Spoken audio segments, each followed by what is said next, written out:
Says it's live and here.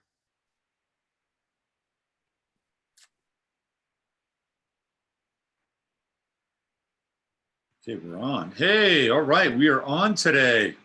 All right. We're happening. Fantastic. Fantastic. Okay, I'm just going to do a quick hello to everybody in the chat. And I'm hoping that I don't see you guys here. I just see me, which is unusual. This is Maybe we have to make noise. I don't know. This has been. Ask if the chat if people can see. No, normally there you are. Now you're live. All right, we're all together now. All right. Ooh.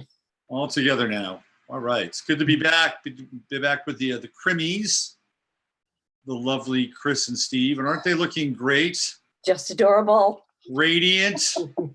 It's that magical garden they're hanging out. It's the garden. It's the garden. It is the garden for sure. It's like exploding. It's amazing. We might have to do a little follow-up some point. It's really amazing. I Absolutely. can't believe the Where difference it's in a gone, month. yeah, where it's gone just in a month. Yeah. Well, we're glad to have you back, and we're gonna be going down the Robert Fitzgerald Kennedy rabbit hole today, and we're gonna spend most of today's show talking about it. Now, by the way, I apologize for being a bit on the tardy side. I've been working out some stuff on this end, and the Crimis and I have been sort of game planning and getting our stuff together so that we can present the best possible show that we can today. So let's talk about how we got here. And you guys were sharing that with me before we went live. So why don't you sort of retrace some of these steps? Well, I think it's really interesting because we have a favorite author from New York, Peter Lamborn Wilson. Some people call him PLW. Some people call him Hakim Bey. He's been around for a very long time. And we used to record his shows that he did on WBAI radio in New York, which is a Pacifica network. And they were always on so late at night that we couldn't stay up because we had to work, and Steve would record them. And Peter would give these amazing stories. He would read his own essays. And there were some that he did on his travels in Ireland where he would talk to people about the fairy faith and get their kind of background on stories. And so Steve was reading one of Peter's latest books where he was lamenting that he didn't have some of those shows recorded. And so Steve wrote to him and said, well, I have some. I could copy them for you and send them to you. So he did that, and he sent them. He said, well, send them to my archivist. So that happened, and you go ahead and tell Yeah, and he's been very kind. He did the endorsement for the back of my book and endorsement for behind one of the Fitzhugh Ludlow books. And so he's been, just someone that I've corresponded with. He doesn't do any computer, so it's almost like a Victorian kind of relationship where we write actual letters to each other in our handwriting, which is kind of fun. So the father of the temporary autonomous zone does the temporary autonomous zone, autonomous zones. Immediatism is another one of the things. But he doesn't partake in the internet as a temporary autonomous zone. Yes, well, he wrote that pre-internet, really. Right. Yeah. So he's kind of, if you could label him, you might label him a Sufi anarchist. His show was, he called his show the Moorish Orthodox Radio Crusade. So on one of these tapes had a talk that he had lost about Frederick Law Olmsted, who's the designer of Central Park and the Biltmore House here, and just a boon to really created the public park system in this country. And so he did an essay about him visiting these utopian communities in New Jersey back in the 1850s. And Olmsted would write back to the newspapers because at the time he was a failed farmer and all this sort of stuff. Anyway, long story longer, I found this, we transcribed it, and Peter Wilson said, well, why don't you guys publish it? Well, so we made the book, which is this book. I just got copies of it now. and it'll be out in August 1st, which is both my mother's and Jerry Garcia's birthday. And my father's birthday. And your Oh, father's right. birthday. That's right. Thank you. And also Jim Carroll's birthday. Jim Carroll, People Have I don't know him. Died. I don't know who that Yeah, is. that was a classic punk song. Mm. Anyway, so we put it together, got a lot of great old pictures, from the making of Central Park, and as I said, tarted up the book and made it long enough for a short 64-page book. And so I asked him, do you have anybody who can do the back cover endorsement for us? And he recommended Ed Sanders.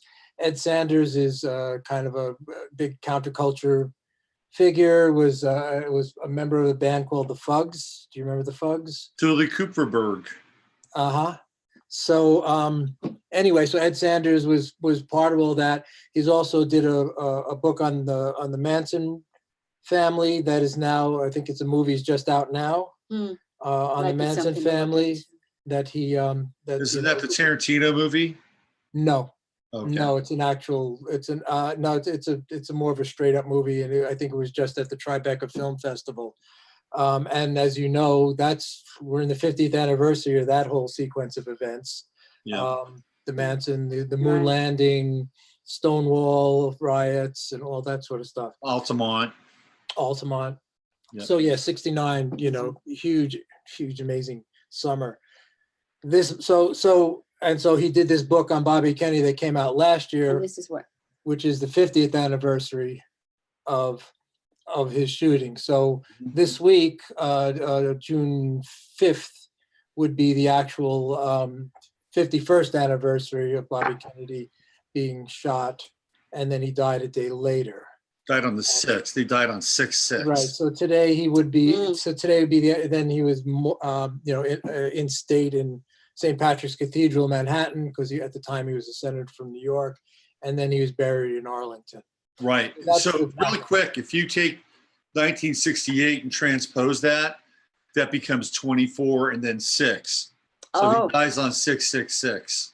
Well, Huh. even if you say Right. 6668 is also 666 together, right? Well, yeah, if you break down 1968, it becomes 24, Mhm. plus the 4 is the 6. So yes. So he dies on 6/6/6. Mhm. Wow. So Sanders' book, which is actually, and it's also illustrated, Oh yeah, let So me just that- show some of the illustrations. so that this guy Rick Veitch does illustration, and it's kind of done as a long poem, but really it's not like it's a prose poem, but really it just ends up making all the the information kind of nugget size. Mm-hmm. So it's a really excellent read, and he's had It the reminds me of advantage- like Robert Rauschenberg style art. Yeah. There, Yeah. isn't it? Exactly. And so Sanders has the advantage of all the research that's gone before him. Mhm. Right. So pretty much what we've, a good 90% of what we've come across, we've taken from this book, and various internet things and interviews, and was it Shane O'Sullivan's movie, RFK Must Die. So that's kind of the source behind what we've come across. And it's like one of those stories, the further you go, the less certainty there is. It's the Heisenberg assassination principle, I guess, But Right. I thought it was very curious that all of that tumbling forward in time led to today, led to right now, that we would be doing the show on these 3 days that were so pivotal. And it was all because Steve read the book and contacted Peter Lamborn Wilson, and then he read the book, I read the book. I will also say there's something about the way he formatted the book as a prose poem, Mm-hmm. coupled with the artwork. I think it has a way of activating both sides of the brain, Mm-hmm. because otherwise it would just be information. He's footnoted so many other authors who have done tremendous research and culled what they did, but put it in this unfolding story form Mm-hmm. that I think is much easier for people to absorb on different levels. Sure. So it's not just an intellectual thought thing. It's you get a whole body feel for what was going on and the undercurrents and the unseen and what's just in suggestion. Yeah. So yeah. kudos to him. He's It's done a kind of the great magic job. of the graphic novel, right? I mean, Yeah, it is. It yeah. is that way. And I don't know why, but I think it only costs like $5.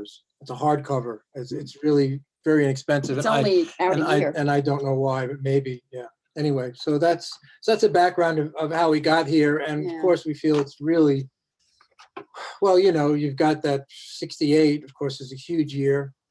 And, and you have the, so you have the JFK assassination in 63, which was really the shock to the system, I think. That's the turning point. It's the divergence of the timeline. Right. And then you've got Martin Luther King 2 months before, and then RFK in June. And Right.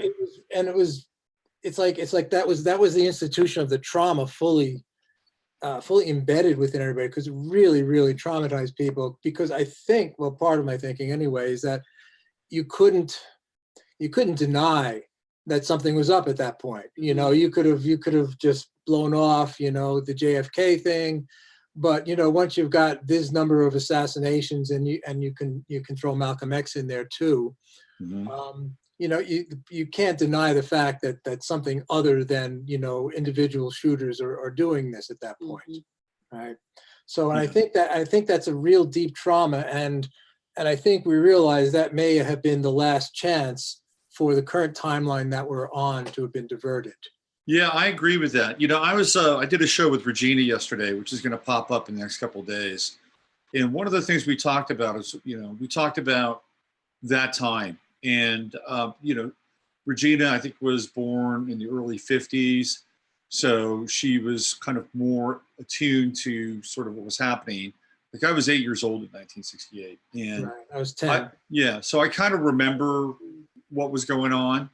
And so Krys, you would have a better, kind of a better understanding.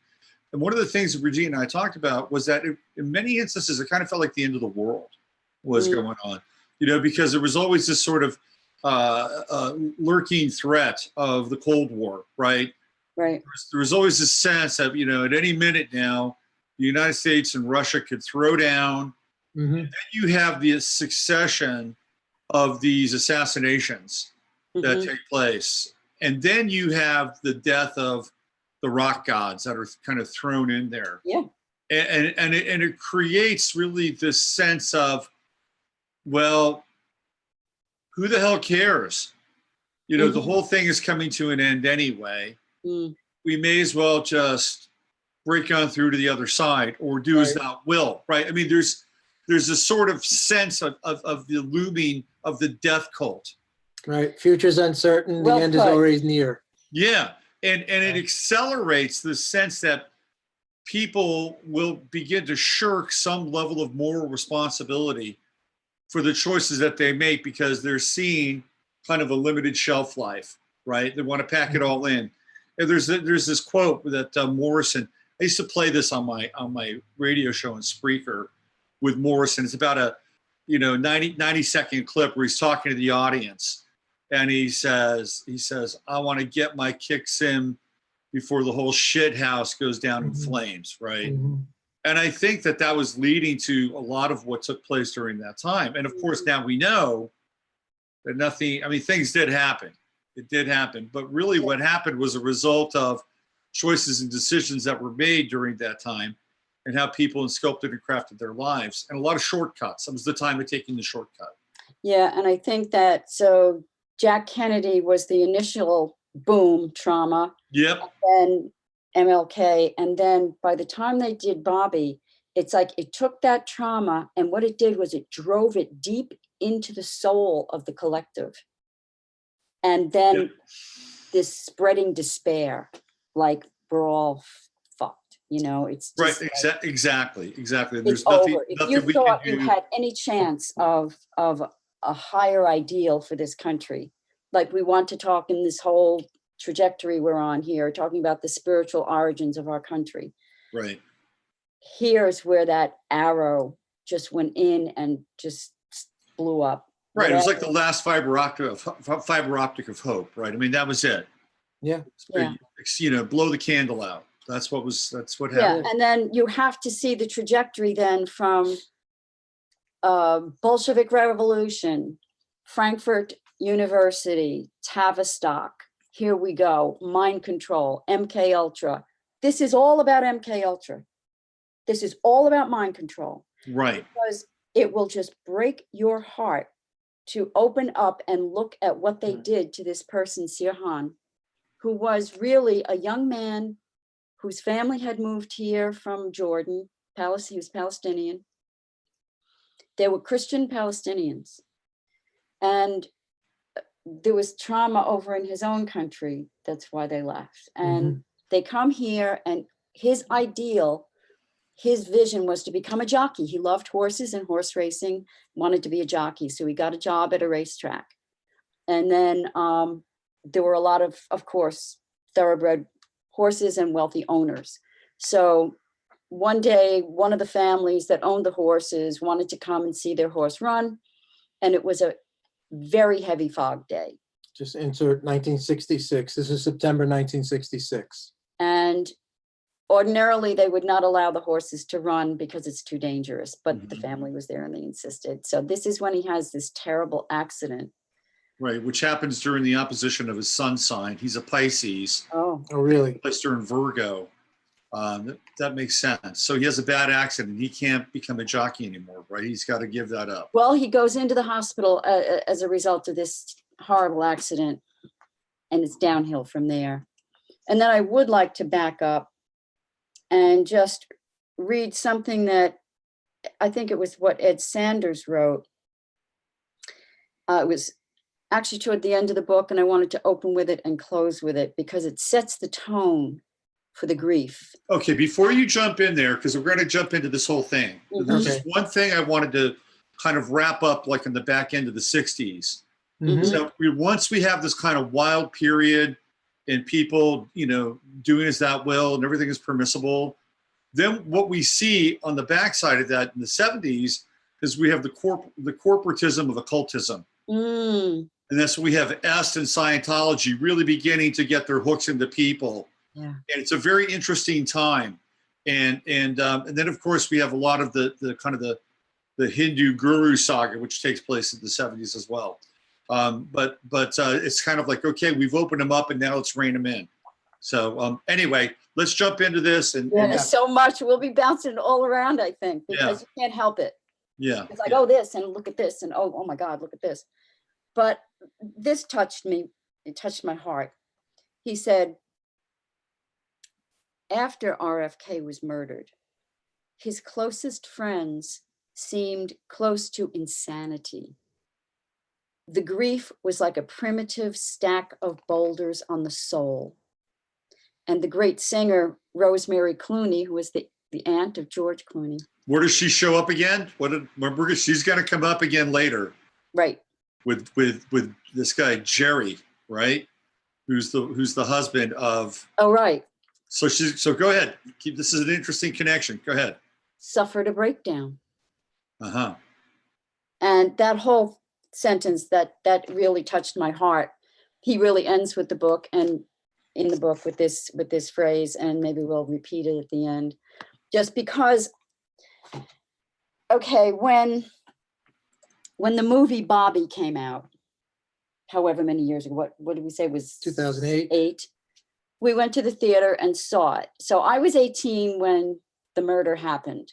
And I was still in La La Land. I was one of those people who was just not interested in news or politics or anything like that. And yes, I knew about it, but it didn't distress me in a way that it might have other people. So when we saw this film, it was mostly from the perspective of the people who were there that night. So they give you the profiles of all those people, and it's like a humanitarian perspective. And then at the end, they bring in a lot of the original footage and they weave it into the film. And that's when it landed in me.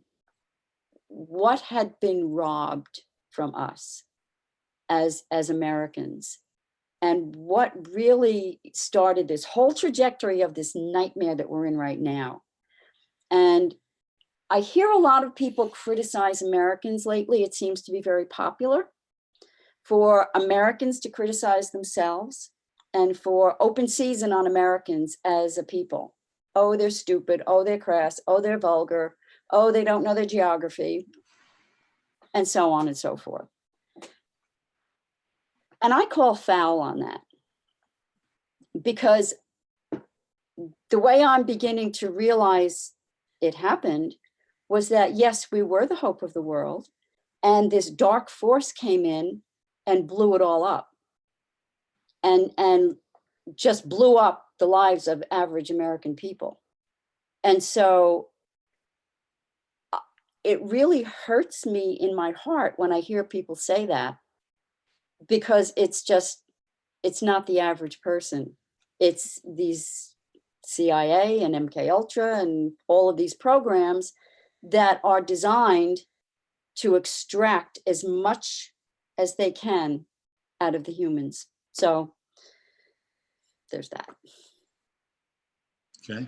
It hurt. It really made this presentation very meaningful to me. And I think that we could sit here and spout off all kinds of information about what happened. But if it doesn't relate to your life as you live it, then it's meaningless. It doesn't mean anything. It might as well be a mathematical equation. It doesn't matter. But that's not true. The events that happened 51 years ago are still resonating.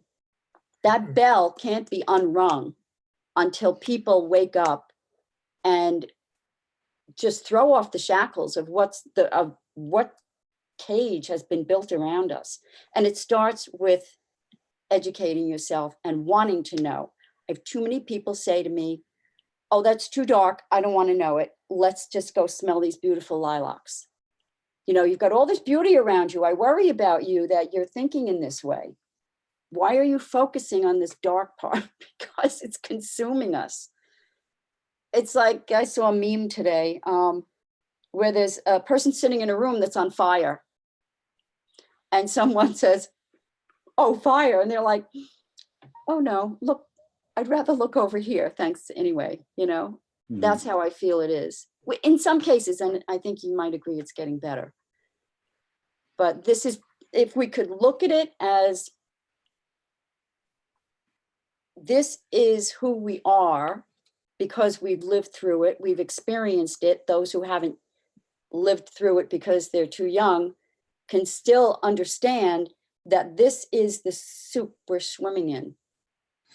You know, it's really interesting. I mean, if we look at sort of this feeling and kind of the theater that we were talking about that was taking place in 66, 67, 68, 69, where it really feels like the world is ending, right? And in some ways it kind of did. But it also, you know, we were able to move forward and continue this kind of semi-linear progression in history and time in our lives. And it feels to me like we're kind of in the same sort of area now. Like there's this kind of reanimation of, well, we've got the Cold War reanimated, and Russia is the evil empire now, right? Just like they were then. We have a president in Trump who, in many regards, is the most hated president since Nixon, who presided over that time. So there are all these really weird parallels that are taking place. Mm-hmm. And we have, because I think we're all really, like you guys, the people that generally turn up and watch the show, we're highly sensitive individuals. Like, you know, we're like weather vanes. Yes. In a lot of ways. Yeah. Say something about that. So we're you know, we're intuiting and we're feeling these things. And at the same time, I think we also have to be, how do I say this? Cautious in some ways, so that we don't translate the same kind of panic now and energy that people in the 60s were experiencing. But I do think that this is a different time, and because there's an asterisk there, and that gets into what YouTube is doing with channels and delisting, and then the kind of the hardcore behavior of groups like the ADL, which we don't need to get into right now, but there are some very imminent threats to our ability to express ourselves. The case of the 60s was not there. And in fact, there were a lot of landmark kind of decisions around free speech that were happening during that time. Anyway, I don't want to muddy the waters up too much, but there are some interesting parallels to that time and now, with the exception that I think now we're dealing with threats that are, I think, fairly imminent and in front of our faces. And it's not, but it's not the enemy out there. It is not Russia. It is not Trump, but it's these forces that want to limit our ability to speak and to express. And so anyway, I just wanted to throw that in there. And time is spiral. It's not circular, it's spiral. It's a vortex. So you're a level of a higher octave. It's an octave repetition of where we were in 68, but it's not the same. It's different. Yeah, it is. Yeah. And as far as the sensitivity goes in yoga, there's mention of the sensitivity of the yogi. And they use the illustration of a thread. If you were to take a very delicate thread and just pass it across your arm, it would maybe tickle. But if you were to take that same thread and pass it across the surface of your eye, it would be excruciatingly painful. And that's how they see the yogi or the yogini. That is, they compare that to an eye that's very sensitive to the same thing that someone else might find, not unpleasant. Yeah. But that's it. We've all become eyeballs. We all become sensitive eyeballs. Yeah, it's true. In run with the metaphor by seeing what's blocking our vision. Yeah. So they have their eye symbols. We've got a very different eye symbol that is a higher octave of theirs. So we have an all-seeing eye as well, but it's a higher octave one. Right. Yeah. All right. So where do we go from here? So I guess we can start. I guess it's best to start the story with Sirhan Sirhan. All right. Let me give some visuals so people can eyeball. And we said he had this horse accident, this jockeying accident in the date of his September 25th, 1966. So this is going to be, I guess, a more contemporary picture of him. Right. I sent one young one, I think. Here he is now. This is him. He's serving time in a prison in just about a mile and a half away from the Mexico border. Oh, really? Is that what it is? Yeah, a number of people have spoken out at his, and people who were there that night and who are convinced of his at least partial innocence of what happened. But anyway, yeah, so that's from a parole hearing. And talk about Bobby Kennedy Jr. And Bobby Kennedy Jr., of course, in the last year or so has visited him and has come out fully convinced that the story that he did it by himself is impossible. And I have it on word from somebody close to the Kennedy family. Right. That is a generally held belief amongst that family, by the way. Good. Right. Good. Right. Oh, that's another thing. Oh, let me read this. Can I interject? Yeah. Let me find this. It was, this was in the early December of 1968, 63. Robert Kennedy and Jacqueline Kennedy. Does that make sense? Yeah. Or is it Junior? Robert Kennedy and Jack. Oh, yeah. Okay. This is about. This is right after the Okay. Kennedy So this is assassination. about the JFK assassination.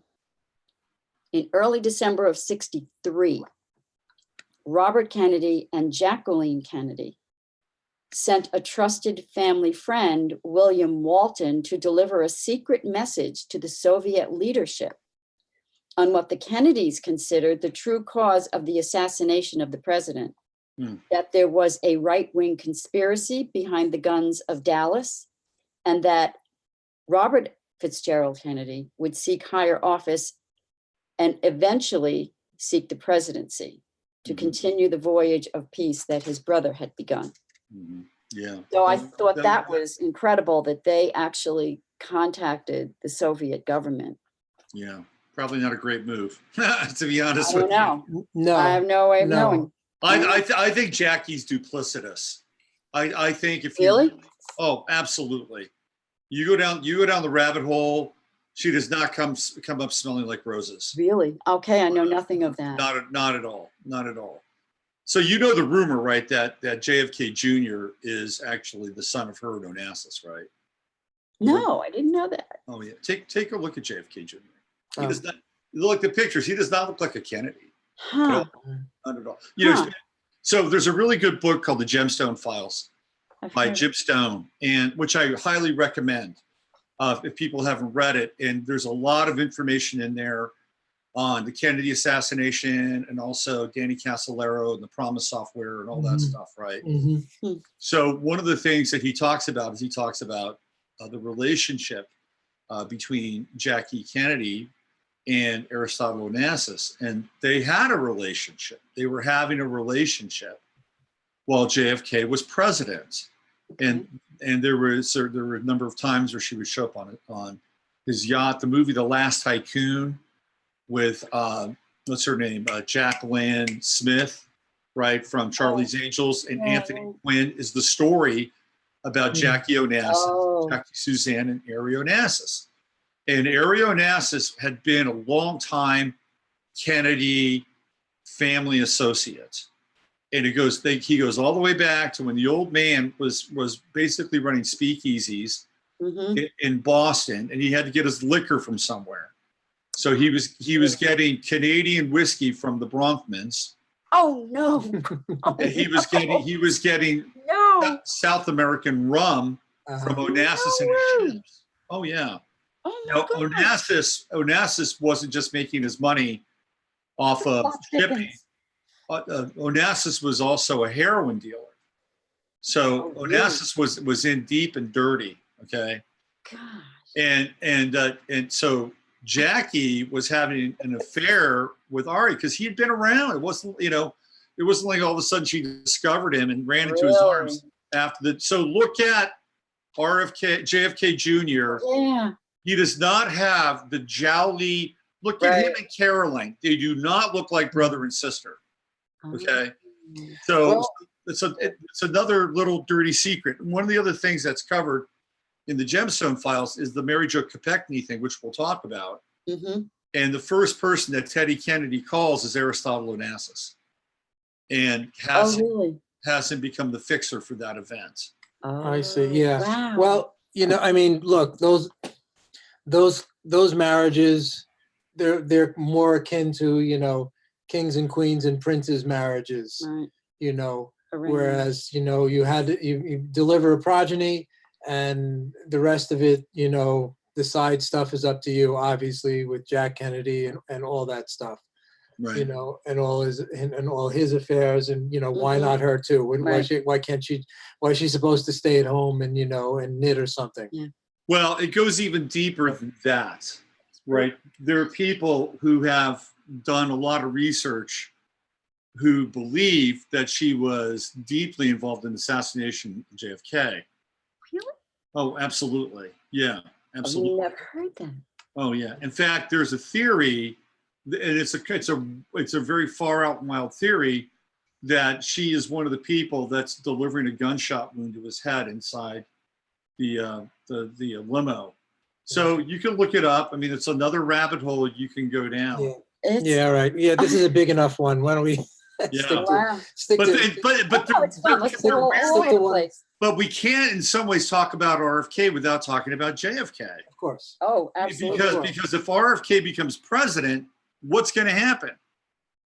He's gonna open that file up again. Exactly. And that was one of the things he publicly, actually at the time as he was running, he publicly said he was fine with the Warren Commission, but he told all of his, his Close. advisors behind the scenes that, he was going to find out, he was going to reopen it.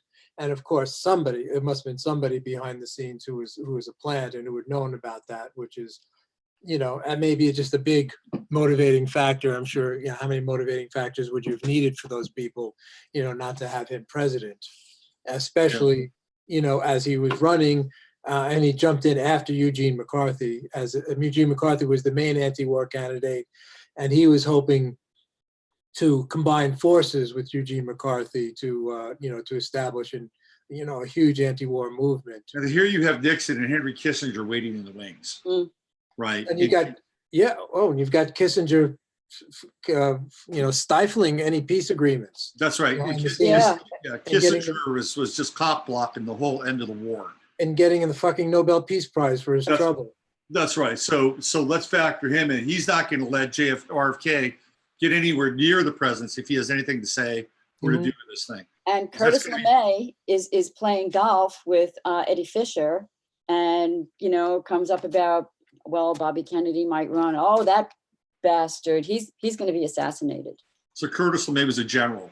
He firebombed Japan, responsible for millions of deaths. Yeah. So I just flashed a picture of the young Sirhan. Yeah. Who just looks like a mess.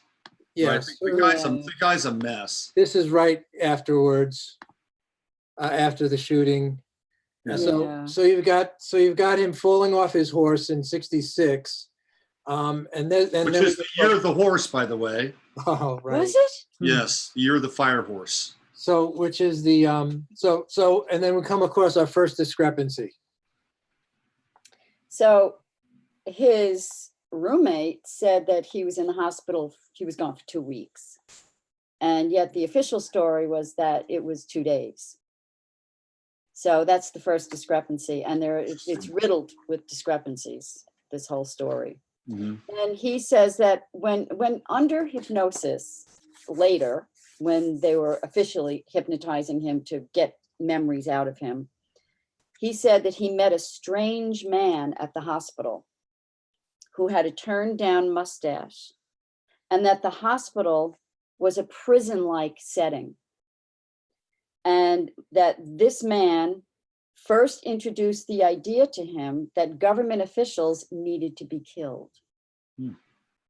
And then he was later seen at a police firing range, that particular man was.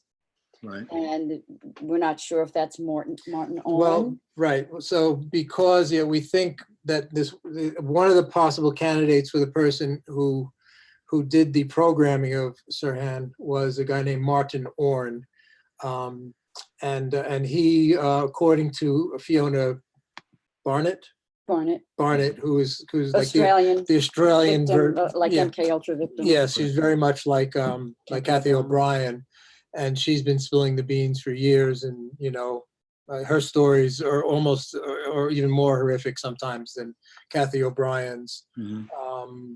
Anyway, so it turns out, so she says that Martin Orin was the person in 1960 who set up the MK Ultra program in Australia at the University of Sydney, and there are even actual receipts from the MK Ultra, for it. So it's pretty much, that's one of the things that's established. Yeah, like under Program 84. Now Martin, and he shows up later, Martin Orin, because he comes from Vienna.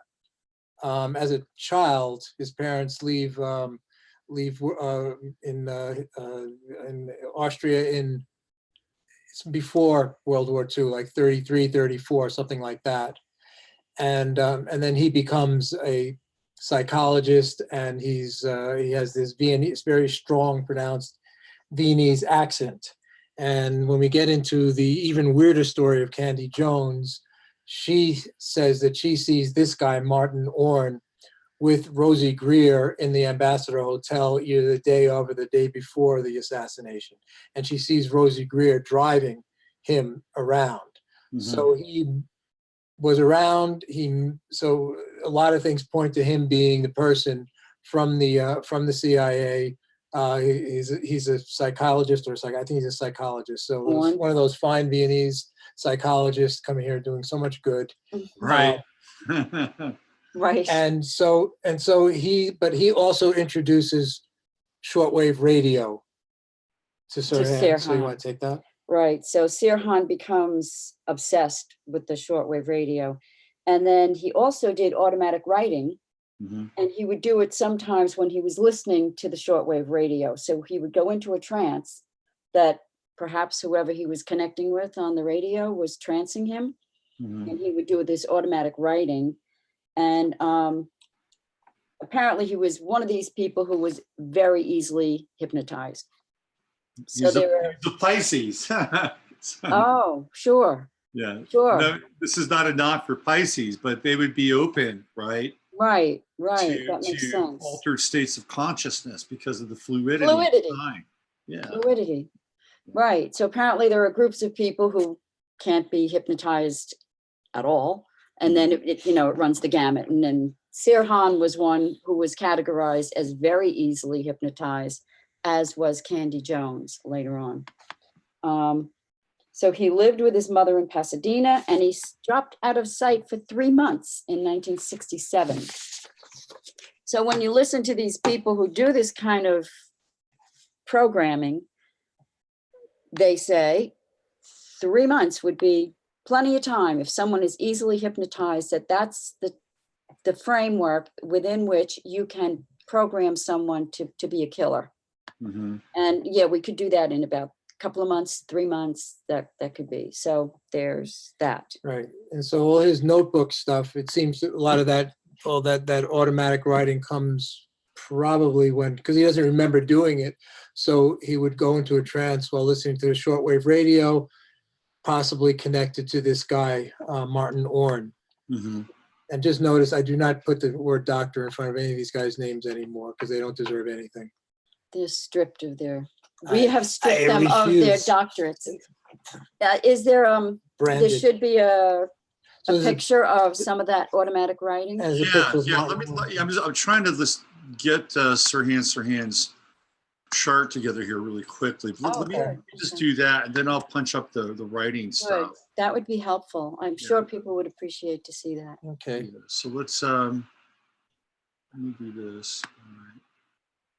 And then, all right, so let's the writing stuff is a trip. Oh, it's yeah. It is. I've seen a lot of that in the psych hospital over the years. And what's really interesting are two really interesting things. One, almost everything you read about him now says he's a Muslim. He's not, he's a Christian. Which is really interesting. And two, they're always now referring to this as his manifesto, which is complete bullshit. That is bullshit. So part of the backstory is that RFK visited Israel in 1949. And he actually wrote a newspaper piece, I think was for the Boston Globe or something like that. And he basically was honoring this spirit, right? Venerating the spirit of the Israeli people, fighting against all odds to have this homeland, right? So he was doing a piece that was really glorifying their independent spirit and carving out this new world against all odds. Mm-hmm. And so which is interesting because later on, he and JFK have a very different relationship with Israel. Right. But here in 1949, it's a laudatory piece on, their independence, and he's like having sit-downs with Ergun, and fairly deeply involved. And Sirhan remembers this theoretically. And also remember, this same week is the year anniversary of the 6-day war in 1967. Right. Where Israel takes, was it both the Golan Heights and Gaza? And the Gaza Strip, I think. That's right. Yeah. Right. So this happened a year before this. And it's the 20th anniversary. 1948 is when Israel. Right. It's not that many years. That's 2 decades. So what's going on here with this You this go ahead. interesting cryptic? Right. Well, there's a bunch of interesting things besides the Star of David. So there are references to Illuminati. He writes that 3 times, and so you've got the Illuminati, as far as I know, is not that much of a topic at that point in time. No. Master Kuthumi, who is Kuthumi, right? Kuthumi. Yeah. who comes out of the tradition of Blavatsky and that whole Theosophist thing. Yep. Which I've never really connected to personally, but a lot of people think there's something to that. Right. So you've got all that. So that's all really interesting. As we discussed before, he was actually around this time invited to become part of the Rosicrucians, and used to attend meetings there at the we'll say the AMORC, the American Order of the Rosicrucians. AMORC, right? Which is really, I don't know, that just seems like I don't know, it seems like L. Ron Hubbard light, as far as I know. Anyway, that maybe that's not a good thing to say. But I don't think they have anything real about them from what I can tell. And I actually used to get their little monographs when I was 25 years old, and eventually I thought there was nothing to it. Anyway, he's involved with these esoteric communities, and as we mentioned before, he got to these parties that were thrown by this English group called the Process Church. And these parties, one of the people that hosted these parties was Sharon Tate. And she threw parties at her residence. And so, just begs the huge question, well, how is he getting invited to these parties? Maybe through the AMORC. It's impossible to know.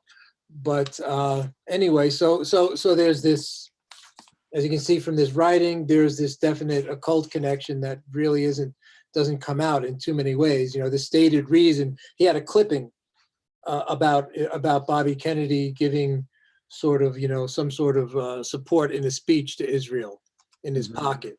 That was conveniently in his pocket when he was shot. So that's the motive apparently for him killing him.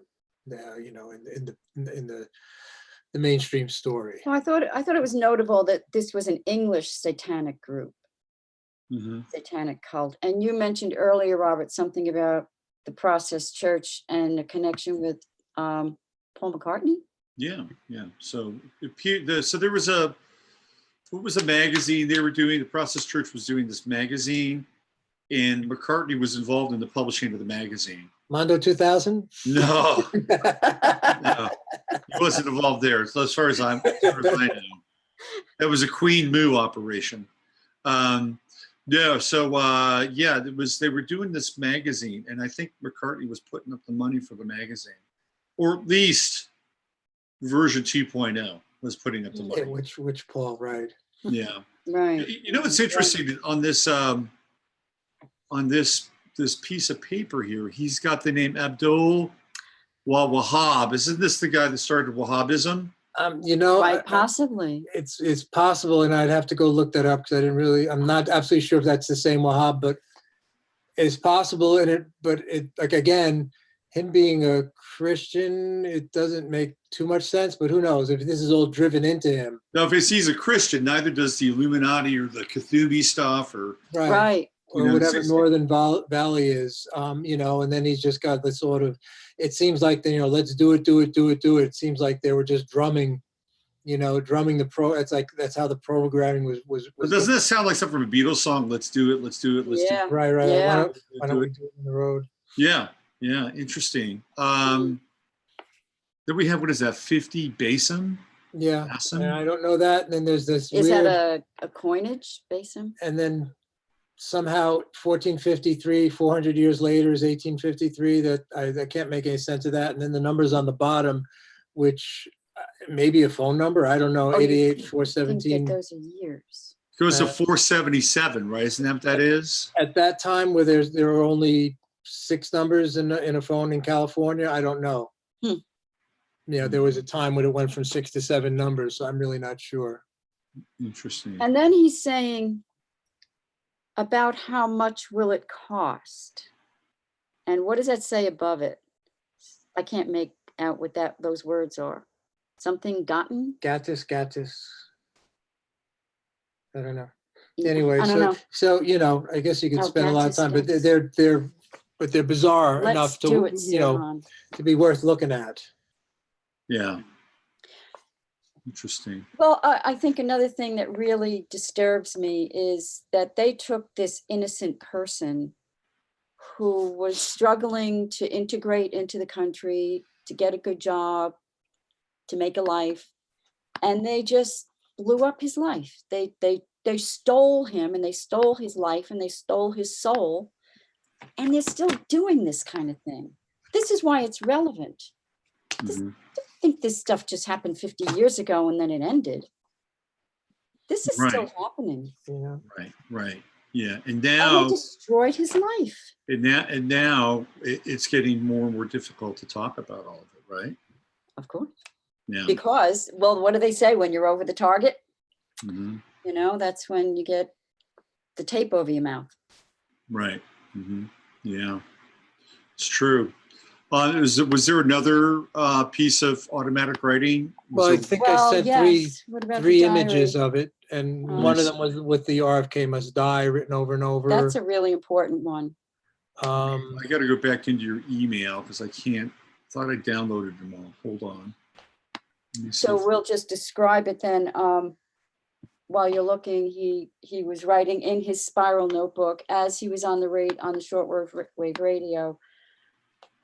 JFK must die. JFK must die. I'll have the quote here. And he did it. Where Read is that it? quote. All right. It says, my determination to eliminate RFK is becoming more and more unshakable obsession.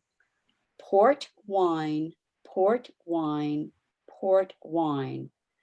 Robert Fitzgerald Kennedy must die. Robert Fitzgerald Kennedy must be killed. Robert F. Kennedy must be assassinated. And that's written 12 times like he was writing it on a blackboard. Do you know what this sounds like? This sounds like transmissions coming through a shortwave radio. Right. It is. Yeah, it is. I think it is. Yes. And then he's transcribing it into his spiral notebook. Yep. In trance, as Kathy O'Brien would say, transformation. Yeah, that sounds like somebody, over and over again. Implanting ideas. Absolutely. All right, here's another image. This is the other image you guys sent. Figure it out. Here we go. No, that was the first one. Hold on, give me 1 sec. It's really compelling to see it in his own handwriting and to see the notebook and see how it's all just. Okay. So there was another part of that image that got cut off. So let me just try to fire that back up again. And in fact, what I want to do is let me just make it a separate image. Seems like it's getting cut off. Give me a sec here. Yeah, let's do this. All right. So here we go. We'll just give me 1 second. And we'll bring this up.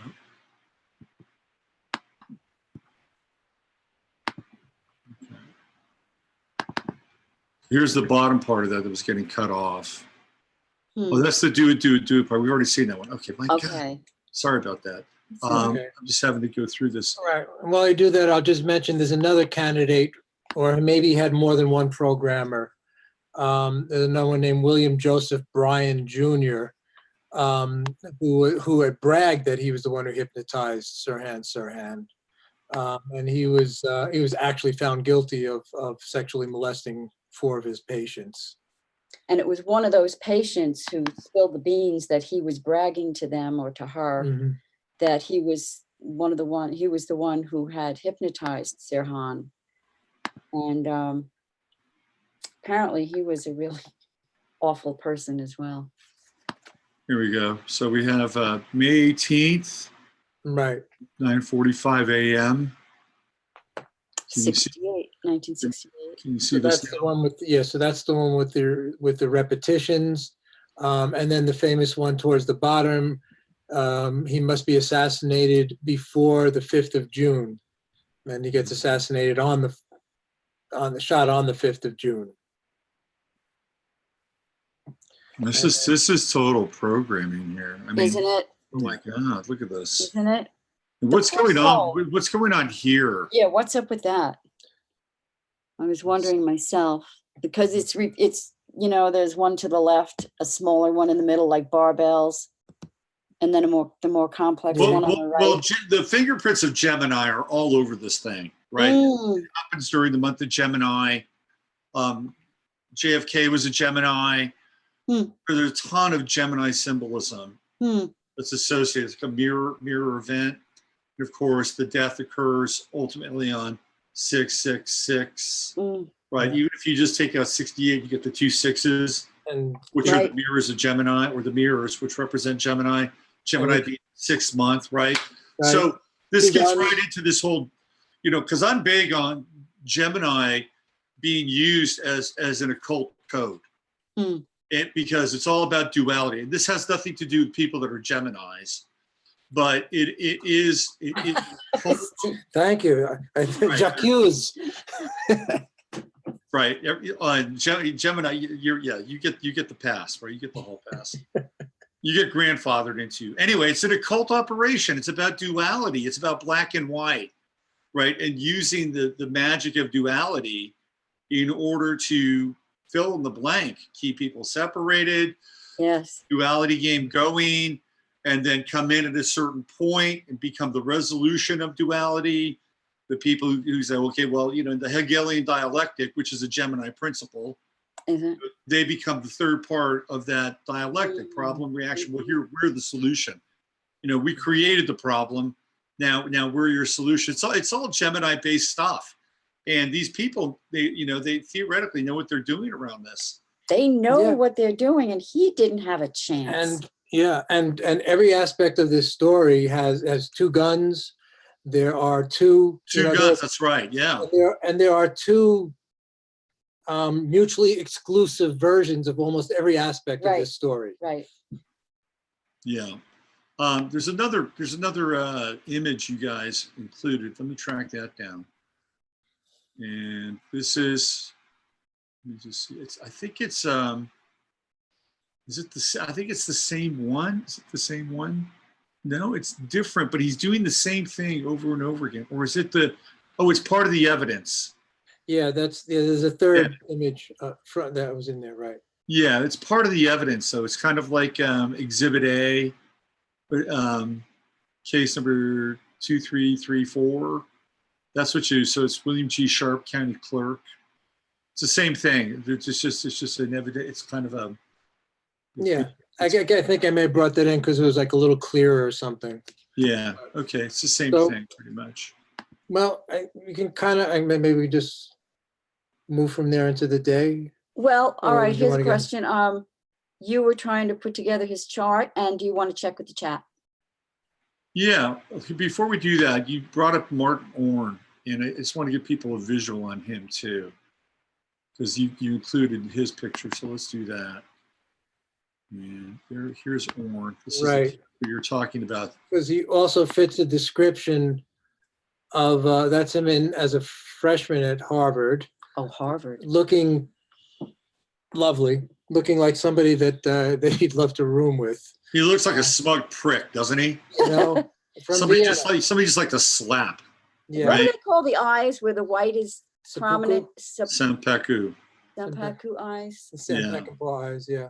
Yeah, so he's apparently they can become, psychopathic cult-like portrait of him as a mature man. Yeah, and so he fits the description of someone who's been seen at a firing range with Sirhan Sirhan also.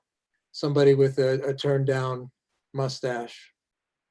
Right. So this is him when he's older. Let's see what we got here. So let me make this a little bit bigger. Okay, this is him when he's older.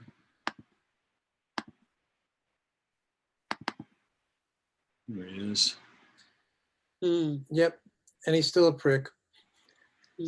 So this is the guy with the Viennese accent that shows up in Candy Jones's hypnotherapy. So we can into that later also. So, so this nice paisley tie. Right, I noticed. And again, he apparently is the one in just a couple in 1960 who set up the MK Ultra in Australia. Okay, and that's the one who Fiona Barnett talks about, right? Right, right. All right, let's see what's happening in the chat room, people. Let's see what's going on in there. Chatlandia. Get to all the details, I don't think. Yeah, Zero Drag says horse in the background. Good catch on that. Mm-hmm. Let's see. Show. JFK, America's first UN-loving globalist. If you doubt it, check out Public Law. First UN-loving globalist. I think there was part of that. The Kennedys were running lots of programs. Lots of programs. Let's see. Cato says Muhammad ibn Abd al-Wahhab did Wahhabism. Okay. Jolly West. Chaos Engagement brings up Louis Jolin West. Joylin West. I'll send it to CAA. Dr. Jolly. He's another big programmer. That Jolly sounds West. familiar. Yep. Let's see. What else do we have here? Cato is an old man. Looks like a character from X-Files. The smoking man's buddy. That's Martin Orin. And let's see what we have here. We've got, didn't Jackie wear the bloody pink outfit for an ordinary long time? She was working that outfit. Talks about, Downtown Gabby says Fiona Barnett is a total fraud. Proven fraud, do your homework. Well, that's interesting. That's interesting. I'll tell you why it's interesting. Because I never got on the Fiona Barnett bandwagon. I don't know why. There's certain people that I'll look at, and I didn't really get on her bandwagon too much. And the weird thing about Fiona Barnett, for me, this is just for me, is how quickly she adopted Isaac Cappy. And she like fell in love with Isaac Cappy, even though he's gay. And I believe that Fiona Barnett, this is just my opinion, I don't have anything to back it up. But my gut feeling is that Fiona Barnett became Isaac Cappy's handler. That's my opinion. It's not based on anything except my intuition, which is pretty sharp. Most of the time, it's pretty good. And they were very, very close. Now, again, I could be wrong, but that was my take. I was never really drawn to her material. So who put that up in the chat room? That's a really interesting. So Downtown Gabby, if you have a link to that, that'd be great. Yeah, it would be. The thing is, we're doing, there's really, what can we do? There's only a certain amount you can figure out. Right now, we're just telling all the stories that are around this. Well, it's really, but it's great though, because we're doing this, we're pulling our energies together, our insights together, and the people in the chat room are showing up. So we're all, great. We're all in the sandbox together. Yeah. And I don't think we all have definitive answers. Some of them are more clear than others. Mm-hmm. But at the very least, we're sifting through things with our metal detector and trying to find out, where we can pluck something out. And how many times have you discovered you're wrong? You think, you put your energy into believing this story or that person, and then you find hardly ever. Actually. Hardly ever, yeah. Well, no. I've had a few, but I tell you, when you get burned a couple of times, it's like, I'm not going to stick my hand back in there. Right. And I've had a couple where I got burned and I learned from the burn, trust me. And it was early on.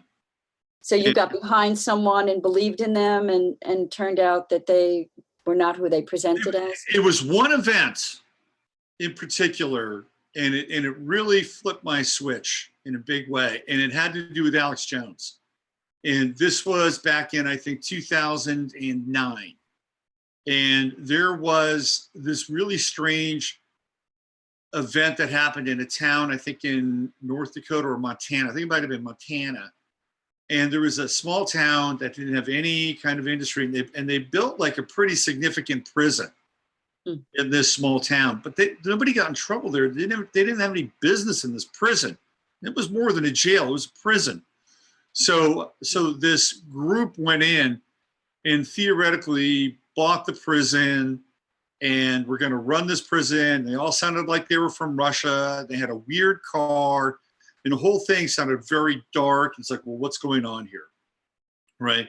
What kind of nebulous forces are behind the snatching of this prison that these people clearly have not been able to manage? And it really got my attention. And Alex Jones went up there, and it was one of his kind of, Alex Jonesy moments where he was calling these people out. And these guys were fucking comic book characters. Mm. They were wearing these, funny uniforms that looked like they were from some movie set in the 1980s that got discarded, but looked vaguely Eastern European. Mm. And I'm watching this whole thing, and I got kind of like intense around it. And then I realized all of a sudden there was a total put on. Really? Total put on. Yeah, and Alex Jones was running the whole thing, right? Whoever he was in bed with, whether it was Stratford or the Mossad or whoever, were running this whole operation. So Alex Jones could go up there and look like a patriot and give people this sense of threat. Yeah, it was totally bizarre. And once I sort of stepped back and smelled it, it was like, can't trust this guy. Never trust this guy. So this is 2009, 10 years ago. Never trust this guy. And then after that, it was like, you got to watch out where you stick your foot in. You just have to do it. And I think by and large, I think we've gotten pretty good at it.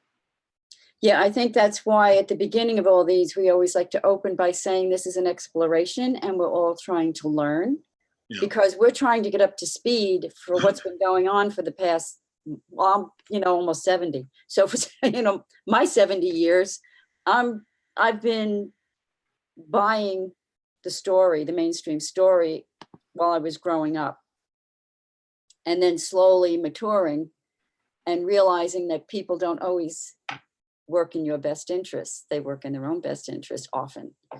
And so you do need to exercise caution and to be open enough to not be attached to something you think is real, but you don't really know. Mm-hmm.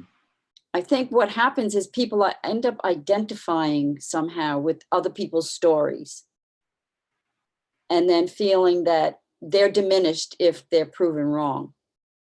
Mm-hmm. And so they hold on to that and defend it when it's not appropriate to do so. Right. So nobody likes to lose face, right? Nobody likes to have, to be ashamed. And that's a double-edged sword, because when you're guided by shame, then you can't step out and be apart from the group or the crowd. You can't declare your own consciousness, mm-hmm. because you're worried about what's going to happen. You're worried about what people are going to say or think. And shame is the invisible fence that keeps us in groupthink. Mm-hmm. And then the other side of that is if you continually double down and put yourself out on the line and you're the boy who cried wolf, nobody will believe you. You lose your credibility. Mm-hmm. So it's not about developing a good sense of shame because you don't want to be wrong. It's about developing a sense of credibility so that when you have something to say, it's consistent and people will begin to garner some level of trust. And so I think we have to be really, really judicious and discerning, but at the same time, we've got to drop our shame and take some risks along the way. Yeah, it seems to be, I can only speak in my own life. It seems to be something where I want to fall into that, like, oh no, this is right. And I've got it right. But I have to be constantly vigilant to say, well, maybe it's not right. And maybe you made a mistake. And to express that you're able to say, well, okay, I think that was a mistake. And mm-hmm. we'll take another look at it. What do you have to say? Kind of thing. Show me why you feel it's different. This reminds me of the Jussie Smollett thing. Everybody who wanted to have that proven to be true, they just went for it. They put the accelerator down on the floor and said, this is what happened. And they were excoriating Trump supporters and whole 9 yards, right? And that's a case where there was no shame involved and they didn't care, right? And that falls into a whole other bucket, which is basically sociopathology, Right. Yeah. There is no shame and there is no discernment. And even if you say you were wrong, it's like, nah, whatever. Let's move on to the next thing, right? Well, It's I very, think the big, Yeah, they're like the kids at the school in Washington, and then the guy hitting the drum, that Yeah. whole thing. It was the same oh, thing. right, same thing. Exact same thing. Absolutely, absolutely. And so we have bias. There's a bias. We have a bias inside of us, and we want reality in many ways to conform to our bias. yes. And that's, if you're going to grow spiritually, you're going to have to really deal with that bias. Well, yeah, I'll give you an example. Last night we were watching the new David Icke movie, which is, we thought was pretty good. Renegade. And, and we really hate, Bill Maher. Oh, Mhm. I won't say I hate, that's strong, but extremely disagreement. Fine. Yeah. Anyway. And he was actually, but it had a clip of him and making a good point, and I was so mad. because Why are you making me agree with this motherfucker? So, and that's the reality of it. I want so bad to have him continuously say things that, prove me right about him. right.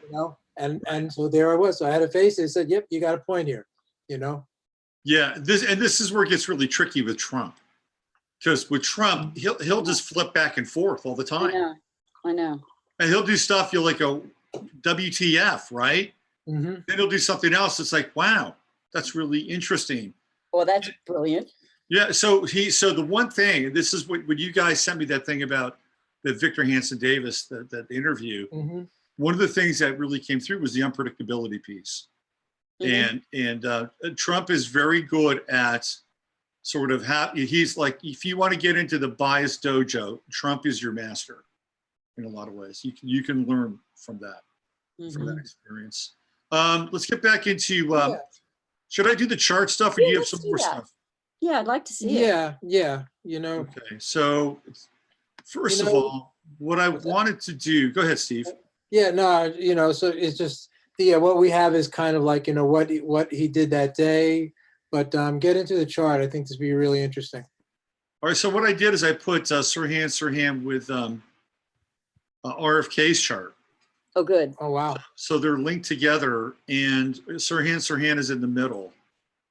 And then Bobby Kennedy is on the outside. And there are some really interesting connections here, okay? So Bobby Kennedy's Pluto, which is in Cancer, is right on Sirhan's descendant. So that means that he has a relationship with death, right? Pluto is theoretically the bringer of death, right? And Pluto and Bobby had a Venus-Pluto opposition in his chart to begin with, which is not a great opposition. This is like a playing with fire. Oh, really? Opposition, sure. Because you can basically have these relationships vis-a-vis Venus. And then the back end over here in Pluto is that those relationships will get changed, transformed. There can be compulsion around the relationships. And there can be a peddling of the relationship for power. And Bobby Kennedy was into power. Like if you look at his chart, I'll bring up another version of it. He's got a pretty heavy assemblage of planets on his midheaven in Capricorn, including Venus, which means he would use relationships, Capricorn, to get to the top. So Bobby Kennedy is a political climber based on his chart. Okay. Yes, you would have to be to get to those elevated positions. And the Venus-Pluto opposition could represent some form of ruthlessness, right? And one of the things that he did, and this is what he did with his brother, is they went back and they reneged on their agreements that had been made between their father and key members of the underworld, okay? So what the old man did in order to get JFK elected is he sat down with, who was the guy? Was it Bugsy Siegel? It was the head of the Jewish, the guy that started Las Vegas. I think it was Bugsy Siegel. He sat down with the head of the Jewish mafia, and there was some discussions with the Italian mafia, which are basically a branch of the Jewish mafia. They're connected. And there were two things that basically came out. Was number one, we'll help your son get elected, but they've got to stay away from Israel. And number two, they got to stay away from the mob. So what happened when Bobby became Attorney General? Mhm. He started going after the mob. Right. They Right. start, I remember that. You started counting coup with the mob and getting scalps. And JFK and Sam Giancana knew each other, right? They were passing Marilyn Monroe back and forth, essentially. Mm. And then the other thing that they did is that they were not happy with Israel. They were not happy with Dimona. They were not happy with the nuclear weapons program. And so they were starting to hammer Israel about the nuclear weapons operation. So they were going back on both of their agreed upon relationships and coalitions in order to get elected. So you look at his Venus, and Bobby's got a relationship with the underworld. Mm. Wow. Right? So Wow. he's using his Pluto in order to be able to, and that's right here down by the IC, third house, which means that he was around these types when he was young. Oh. So he would use this Pluto in order to further his relationships and his climb to that Capricornian pinnacle, the top of the chart. Now we also have Jupiter over here and the moon. Bobby Kennedy, I would say, by and large, was pretty ruthless based on what was going on here. And he would pay the price for this because his South Node was in Capricorn, right there. So he should, it was almost fated that he would move to become this public figure. But with the South Node here, it is a very tricky kind of gambit in a lot of ways, because his position being in the public would be jeopardized. And it would be jeopardized by these Capricornian forces, which are oligarchic, state-run, state-sponsored, high-powered. And his real connection with the true node was down here in the fourth house, in his own fourth house. So Bobby really, for all intents and purposes, probably should have been a more behind-the-scenes guy. And he had a lot of juice up. You know, what's her name? Jean Dixon. Jean Dixon told him not to run for president in 1968. Oh, did she? Yeah, she said that 72 would be a better year for him. So anyway, this is just his chart. You know, he's a Scorpio.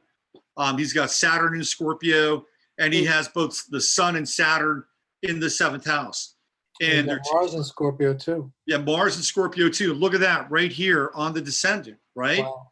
And that Mars is right on Sirhan's midheaven. Wow. Wow. Okay. So there is violence involved here. Wow. Now I can't say that you know he killed RFK based on the chart, but he's holding the gun. He's holding the gun, and he's a right, and there's Mars right here. He's the face of the assassination, although he's not the assassinator. That's right. Now, with Mars here on the descendant in Scorpio, to me, it would be indicative that Bobby Kennedy, whoever killed him, Bobby Kennedy knew them, that he had a personal relationship with them. Oh. Excuse me. And I don't think it was Sirhan Sirhan. I only had a personal relationship with the guy. But then you look over here in Sirhan Sirhan, guess what? He's got Mars and Saturn in the sign of Gemini. And of course, this is all happening during the month of Gemini, the height of Gemini in a lot of ways. And we have a Mars-Mercury opposition going on between Bobby and Sirhan. And Bobby has his Mercury in the 8th house, which is the keeper of secrets. Right? The 8th house is Scorpio's house. So he's the keeper of secrets with Mercury there. And then you can see Bobby's Uranus conjuncting Sirhan Sirhan's sun in Pisces. Wow. So Sirhan Sirhan has 3 planets, stellium in Pisces, Sun, Mercury, and then he also has Venus. There's his suggestibility, all this Piscean, and it's ingressing into the 3rd house, which is the mind. Okay, so his Piscean suggestibility is right here on the cusp of the 3rd house. 3rd house being the ruler of Gemini, and at that time. And then the information coming in through the tech day with the Mercury. That's right. Radios. Yes, that's right. Exactly. And what's also interesting here is that he's got Neptune in the 9th house. So of course he's kind of a 9th house persona. He was born in Israel and then moves here to the United States, which is a very ninth house thing. And he's got theoretically a bone to pick because of what happened with Bobby in 1949. But this is also the short wave thing, right? This is the ninth house, getting signals from a distance. And so he's got Neptune there. It's not necessarily afflicted with Bobby's chart, but with his own chart, I'd have to spend a little more time with it. And now, the trident almost looks like an antenna. It is like an antenna, and Uranus has always reminded me of an antenna too. The Uranus conjunction, right? So he is showing up in Bobby's 12th house. So he's a 12th house figure. He is behind the scenes. He is Neptunian. And Bobby, his Uranus, it's almost like it's a trigger for him, right? So he's triggering. There's definitely a triggering going on with Sirhan Sirhan. And I would bet on some level he probably had some antipathy towards him. I would not doubt that.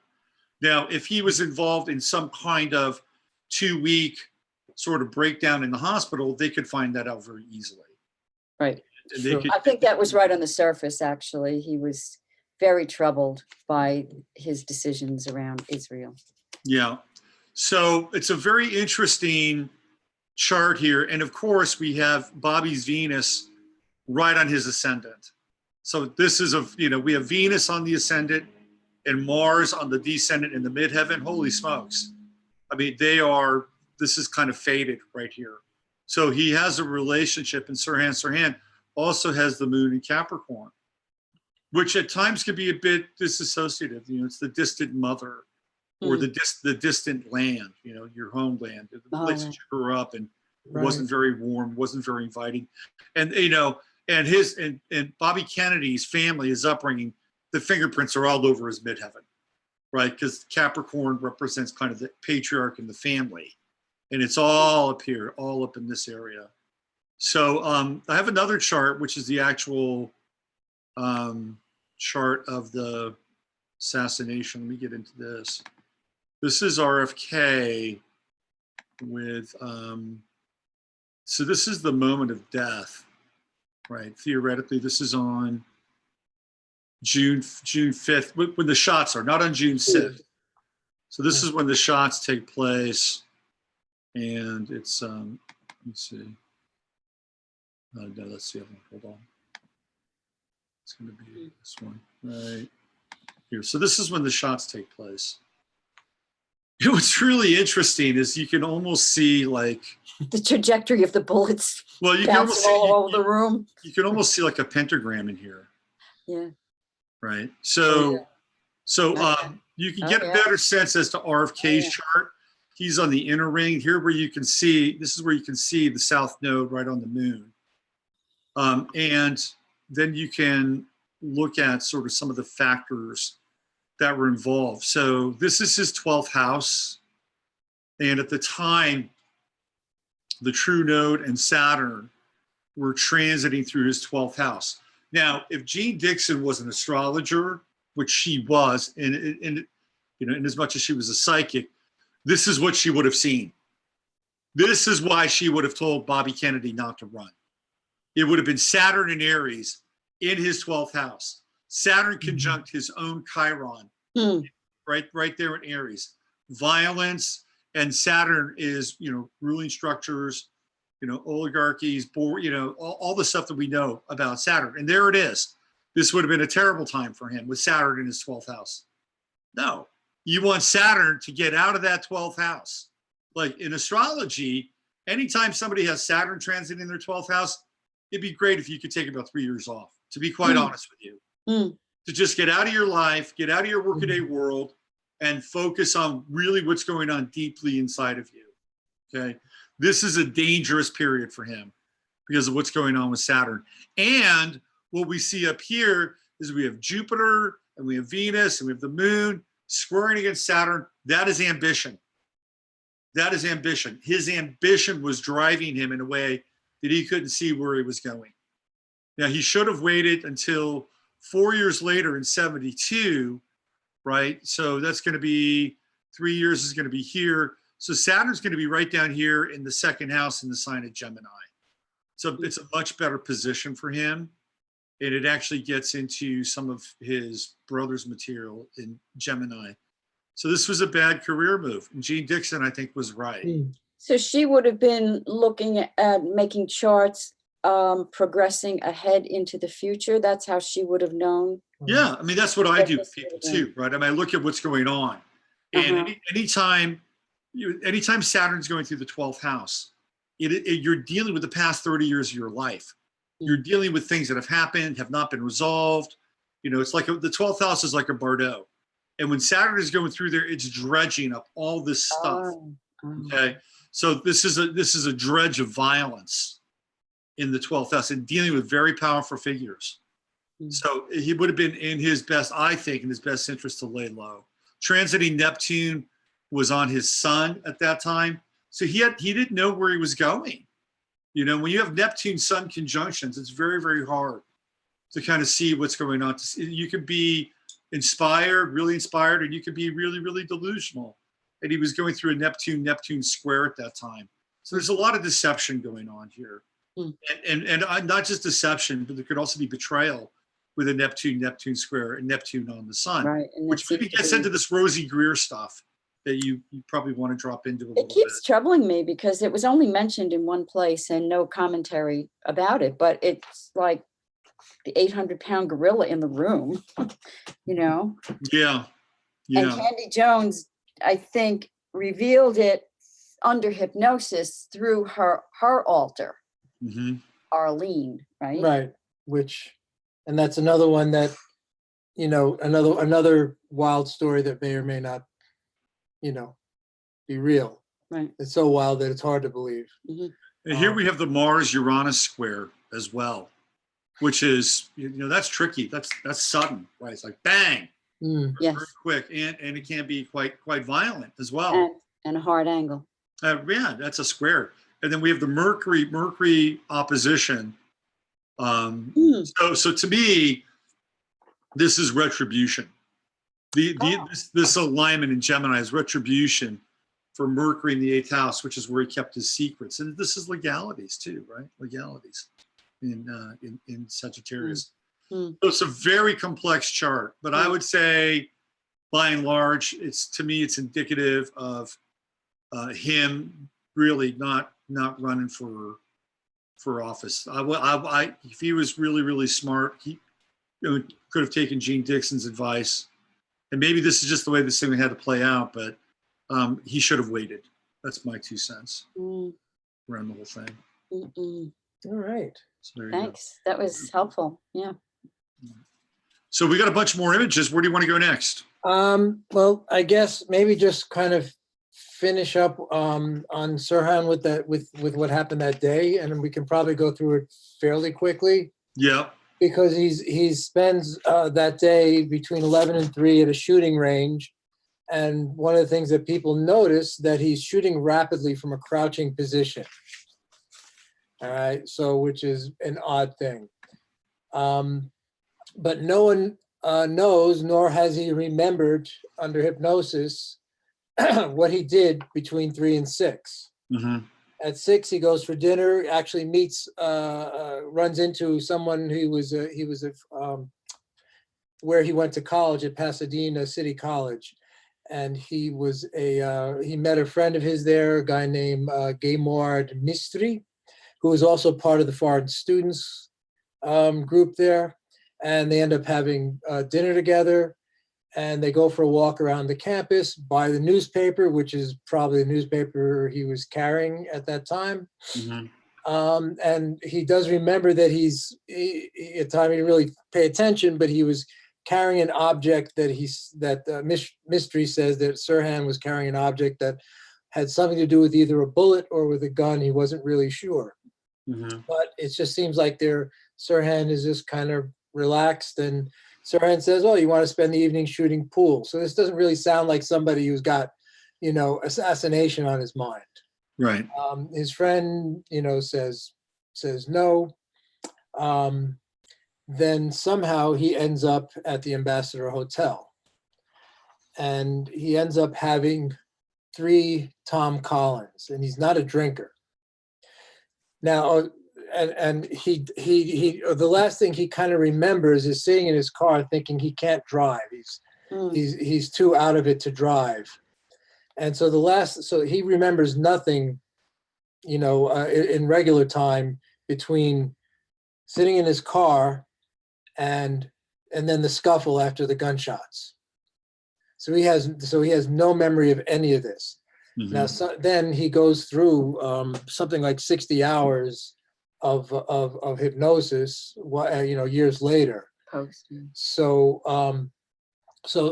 this is how the whole thing with the woman with the polka dot dress comes out, and how he, so he somehow he needs coffee. He goes inside. He meets her. Feeling very heavy and tired, maybe after drinking the Tom Collins that, who knows, maybe it was laced. Sounds like something was put in the Tom Collins. And so he goes and gets some coffee. Then he goes back out to the car. And I'll just read what it says from the book. He freely recalled going to the gun range during the day of the assassination, claimed that he arrived at the Ambassador later that evening looking for a party.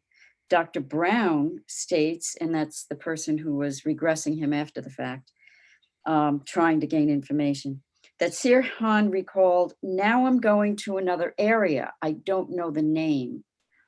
Later, I heard it was the embassy room. It's like a huge hallway with tremendous lights and no tables, and very bright with a lot of people. I'm getting tired. I wasn't expecting this. It's getting hot, very hot.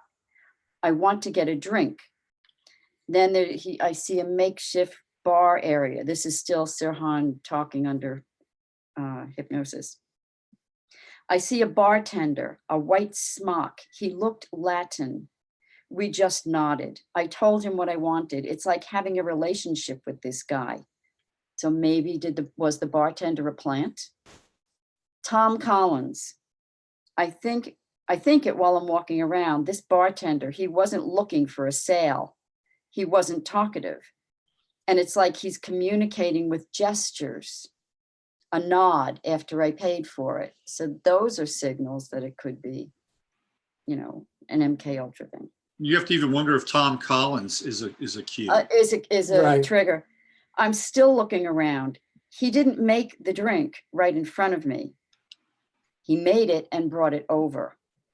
After that, I came back again. It was like a routine between us, like I'm more familiar, like I'm a regular customer of his. I don't remember seeing him before. It seemed like he was a professional. He never initiated a conversation, but after a second time, it was like there was a communication between us. He knew what I wanted. It's hard to figure out if he's targeting me or I'm targeting him. I don't remember him saying anything like shoot Kennedy or anything like that. He's just very quiet. I begin to get tired. I sat down on one of the couches. I remember feeling that I had to go home. Very bright lights, like under the sunlight. I want to go home. I've seen the party. Dr. Brown says it's notable at this time, Mr. Sirhan can only think about going home. Again, he expressed desire to leave the party, go home, does not suggest the motivation of an assassin ready to kill a presidential candidate. Then Sirhan returns to his car, which was a pink and white DeSoto. Sirhan did attempt to go home, according to Dr. Brown's report. I get in the car. I couldn't think about driving the car. It was late. I sit in the car. I couldn't make myself drive it. There was no way I could drive the car. I don't want to chance it. I wanted to sleep, sleep, sleep, sleep. Then I go back to the hotel to get some coffee. According to Brown, Mr. Sirhan recalled retracing his steps to the same bar. When he arrived at the bar, he asked the same bartender for coffee. Bartender told him there was no coffee at the bar. An attractive woman in a polka dot dress was sitting at the bar talking to the bartender. She overheard Sirhan asking for coffee, and she said that she knew where coffee was. Sirhan does not recall bringing his .22 caliber from his DeSoto into the hotel, because remember, he would have been at the shooting range in the afternoon. Right. Dr. Brown continues, Mr. Sirhan is adamant in his belief that he never brought the gun into the Ambassador Hotel. When he asked to explain how he might have gotten a gun, he recalled being bumped up against and pushed around in the crowd on his way back to the bar to get coffee. He speculated, without specific recall, that the gun might have been placed in his waistband without his knowing it.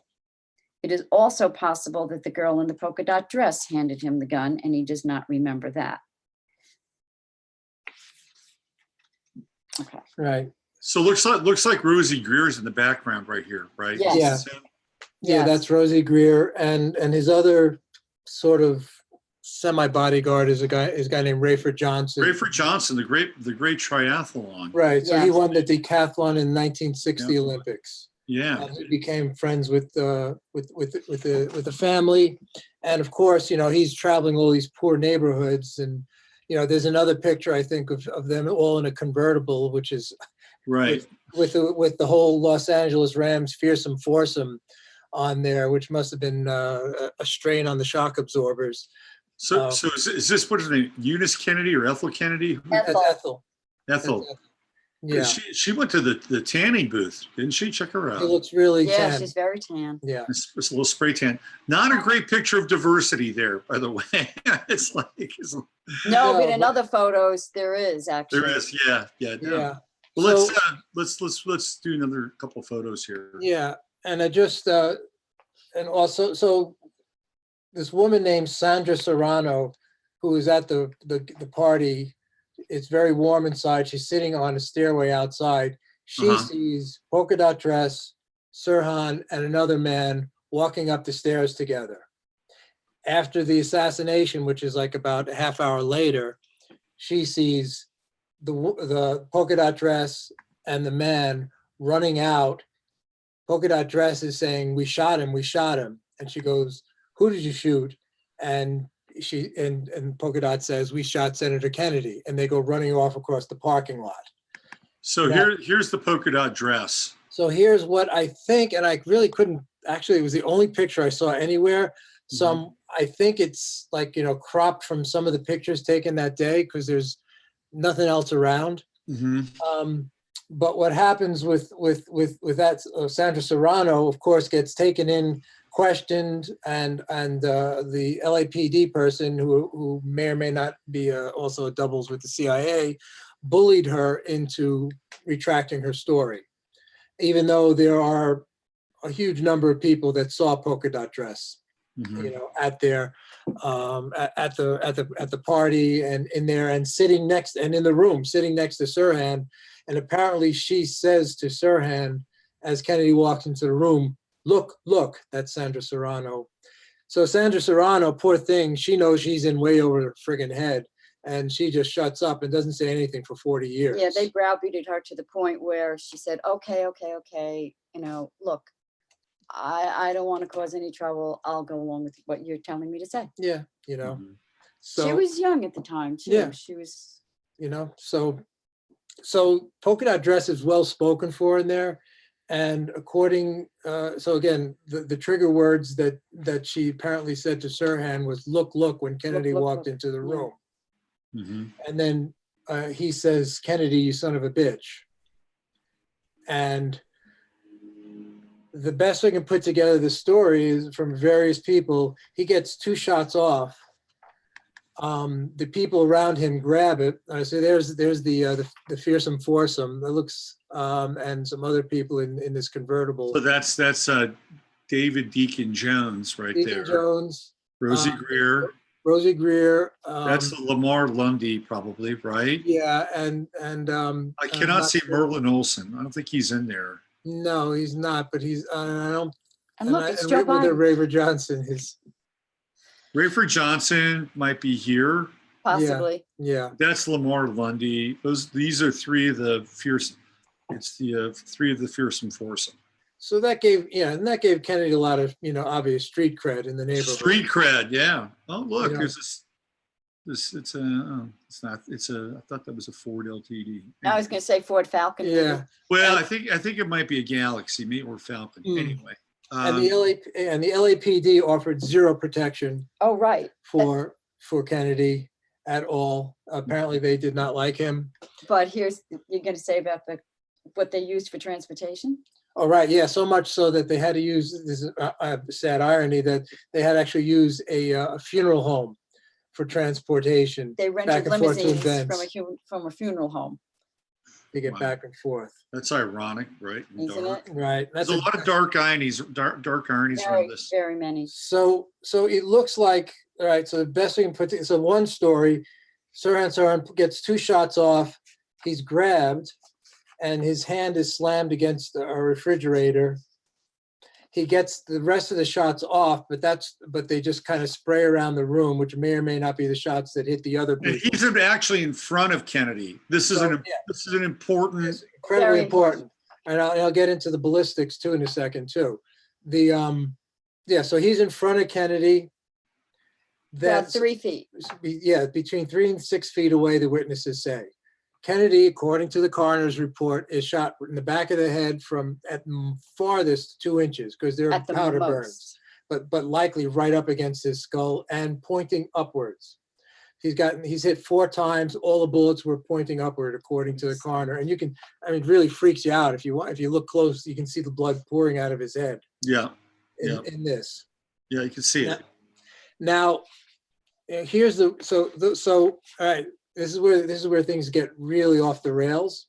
The different stories. Okay. So Before you go there, really quickly, the thing that really I had a hard time wrapping my head around is that, okay, so you have Rayford Johnson, Rosie Greer, who was hit, right? No. He wasn't hit? Okay, so you have No. Rayford Rosie was Johnson, not. Rosie Greer. You also have Pete Hamill, who's there, the writer. George Plimpton, George Plimpton, who's there. who's struggling with Sirhan. But apparently all 4 of them were struggling with Sirhan. Right. Well, Yes. go ahead. Go ahead. Yeah. So yes. So apparently I'm he's. finished. Oh, go ahead. He had a- Oh, I didn't know. No, just to me, it's like, okay, you're dealing, Sirhan is 5'5". Okay. He was a Exactly. jockey. And you got 4 guys, 2 of whom are playing for the one plays for the Los Angeles Rams. The Mhm. other is 6'3", 225 pounds. Mhm. And it's taking 4 people to Right. wrestle this 5'5" jockey. What does that tell you? Right. So I'll tell you a story from experience. Yeah. Right. Working at. All right. So Krys was 31 years, and I was 2 years at the psych hospital, and I worked on the admissions ward. And it's happened more than once where somebody, this guy was like almost catatonic, and he just wouldn't move. And anyway, you're just trying to, when somebody went off, it would be 5 guys, and I would just like have a finger, and I'd be flying around the room with the unbelievable strength that these people would display. All right. And at that time, I was 25 and at the peak of my strength. Mm. And then 220 pounds, whatever at that time. So, so I know that could be possible. And with him, of course, he would only do that under trance. Yeah, trance or some kind of supernatural force, right? That would be kind of inhabiting the body, but that's clearly not. It's not your everyday working anatomical response Oh, no. Yeah. from Right. a 5'5" jockey. And who was No. just too tired to get out of the car. Right. There's that. It's taking 5 men to subdue him. Very Right. So Right. the adrenaline and the trance and the hypnotic suggestion is really interesting when you're in that state. It's astonishing what you can access. So keep going, Steve. So all right. So according to mainstream story, 8 shots. Nice, Jasper. 8 shots out of Sirhan's gun. End of story. Right. Right. 20 years later, or maybe even longer, not actually more recently in the 2000s, a tape that a Polish reporter took had an audio tape from behind Kennedy.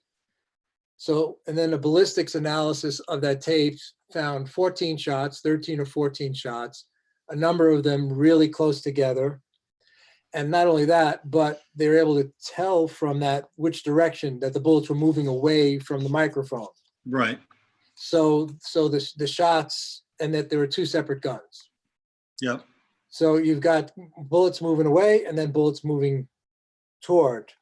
So the ones, and the other ones, like I said, they were right. They were all right behind Kennedy, the ones that shot him, and then going up. So it seems likely that whoever shot him was, used his body as a shield against Sirhan. Was like right behind him, pointing up to him. So before Kennedy was supposed to go somewhere else. Yeah, so that was the deal. Yeah. And then they take him. We're going to change the route. We're going to go through this kitchen. Yes. Yeah. Well, Which, by the way, is also concurrent with JFK in the changing of the route. Right. And also with MLK with the changing of the room. Changing the room, right. So now he's got to go through this other route. And the maitre d', which I think is really weird, the maitre d' of the restaurant is leading him through the kitchen. Right. And is holding him by his wrist, right? And bringing him through the kitchen. Now, the guy who winds up sort of being the navigator of the route change is this guy, Fred Dutton. Mhm. Did you look at him at all? Not, I didn't get into any No. background on him, but we know these are the people, everything got, boy, It there's so was- many people involved. it really was like in the moment changed the plans because his body had already turned. He was supposed to exit stage right from his perspective. Yeah. So he had already started to turn right when someone behind him says, "This way, Senator." And then they brought him through the And grabs curtain him at the by back the of the arm. stage, which led down the hallway to the pantry, to the kitchen. Right, and you saw the picture of the stage. You can imagine how many people were just jammed in there. Right. And in the Right. pantry itself, there were 78 people. So So it's a lot. So it's a lot. Now, just to set the stage, he had just won the nomination for the Democratic Party. right, and not only that, he had heard, because all right, let's remember now, only 15 or 14 states had primaries back then. Mm-hmm. So it was much more of a convention, backdealing thing at that Mhm. time. And he had just, and it was held in Chicago, and he had just gotten the endorsement of Mayor Daley before he went on stage. So once he got Daley, then he knew he had it won. So what's also interesting, again, in this Gemini parallel world, Dallas and Los Angeles both sit at the 33rd degree parallel. Huh. So they're taking place along that same infamous 33rd degree line. Mm-mm. Right. Okay.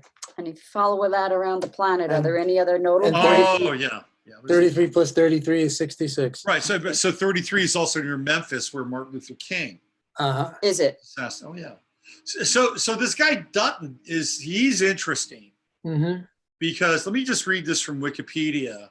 And he's the guy that is kind of in charge of changing the route. Him and this Irish guy, who's a buddy of Kennedy's, kind of a longtime drinking buddy of Kennedy's. Hmm. But this Dutton guy, I'm going to read this. Of course, he's a Gemini. He's born June 16th. Was that Eugene Thanes Caesar? Because that's the other one that supposedly led him by the arm. Yeah, I think so. Yeah. So it's this Dutton guy, and he. So here's Dutton. He says was a lawyer and a Democratic Party power broker who served as campaign manager, chief of staff for California Governor Pat Brown. That's Jerry Brown's father. Special assistant to U.S. President John F. Kennedy, and went on to manage Robert F. Kennedy's campaign for the presidency. So this is his campaign manager. This is the guy that's changing the route. Oh, really? Yeah. Between 1960 and 72, Dutton played a role in every Democrat's quest for the White House. Interesting. Dutton entertained both politicians and journalists and could be considered as, one of the country's original spin doctors. He had a long career as a lobbyist for American oil companies and the kingdom of Saudi Arabia, leading him to be referred to as both Fred of Arabia and Dutton of Arabia. Dutton of Arabia. Okay, but do you want to hear the really weird part about this guy? Yep. Yeah. If I'm not mistaken, he's also credited with originating the idea for Earth Day. Huh. Like isn't that? It's just bizarre. It's Yeah. all so Oh, yeah. orchestrated Yeah. from top to bottom. There's not an original thought anywhere. Right. It's just like, you think these things just unfold out of the lives of the people. Yeah. Gaylord Nelson was the guy who created Earth Day, but Dutton was the guy who thought about it. Huh. Really? And Nelson has credited Dutton for Earth Day. Which then leads to the whole environmental movement, which leads to all this control that you have with, So a guy that was we're doing it for the environment, we're doing it for you, a it's guy your that's a fault. lobbyist for Saudi Arabia, right? King Oil creates Earth Day. Like, did he have like a change of heart at some point in his life? I doubt it. Right. Well, that's like, all those, PBS Monsanto commercials showing, toucans flying in the jungle and all that shit, So I think Dutton is a guy who clearly. There are other possibilities too, because I want to bring up George Plimpton, who wrote Paper Lion, right. and a bunch of other, he was a really well-known writer. Well, in 1952 or 4, and I can't remember, he founds the Paris Review, with Peter Mathias and someone else. Now it's come out that the Paris Review. Now, when I was an English major in college, the Paris Review was the the N plus ultra of literary magazines to get your work published in. That was a girl. You made it if you made it there. But they founded it, and Peter Mathiasen later, because he becomes a Zen sensei, so I guess apparently he was allowed to say the truth. He said, it was founded by the CIA, and I was funded by the CIA. To control the literary narrative, just like Jackson Pollock and all these guys were controlling the art world narrative. So it looks like we got George Plimpton right here, right? That's George Plimpton, and kind of odd, the gentleman behind kind of looking off to the side, maybe they're looking at Kennedy, but it's hard to say. Anyway, so Plimpton's obviously something to do with the CIA because he was running their magazine. Mathiasen said, look, I just, I thought it was great because I thought I was serving my country. All right. Here's several stories about the gun. One of them, they're doing this, they bang it on the table. It falls away. The photographer who took the picture of RFK with the busboy that we just saw before, the gun comes to him, he picks it up, it's warm. And then he just says, somebody in a suit just takes it out of his hand, and that's that. And then he just thinks it's an official guy, and now I can take pictures. So he's just doing his thing. This is history. He gets yelled at by someone, what are you doing taking pictures? He's like, this is history. I have to. All right. So that's, I should mention his name. The guy who took the picture, Boris Yarrow. All right, so you've got that story. The gun pops loose. The story that's bought by everyone is this Rosie Greer story. So Rosie Greer and Rafer Johnson get to him. Now you look in that picture, you don't see either of them in that picture. Right. Rosie Greer gets there. He grabs the gun, and they're fighting for the gun, and the gun somehow works its way pointing at Plimpton's face. He cocks back the trigger, puts his finger, and holds the gun. He and Rafer Johnson break it away, right? Rafer Johnson either asks for or he hands the gun to Rafer Johnson, right? And then everyone's like trying to beat up Sirhan. So Rosie Greer says, I didn't want to see anybody killing him, so I fought everybody off. Okay, so that's one. So you got this one completely different story, the gun flying off the table to the photographer. And you've got this other story where it goes into Rafer Johnson's. Rafer Johnson said he they did get the gun away from him. He puts it in his coat pocket. and it's there until the next morning. He says he puts on his jacket the next morning and he noticed, oh, it's heavy. And then he goes to the police and hands in the gun. Was Rafer Johnson in a trance too? I mean, Well, this is all weird. Another story has him going and taking the gun Home. to the police store, home, Home. right, and writing down. Writes the serial number in his diary.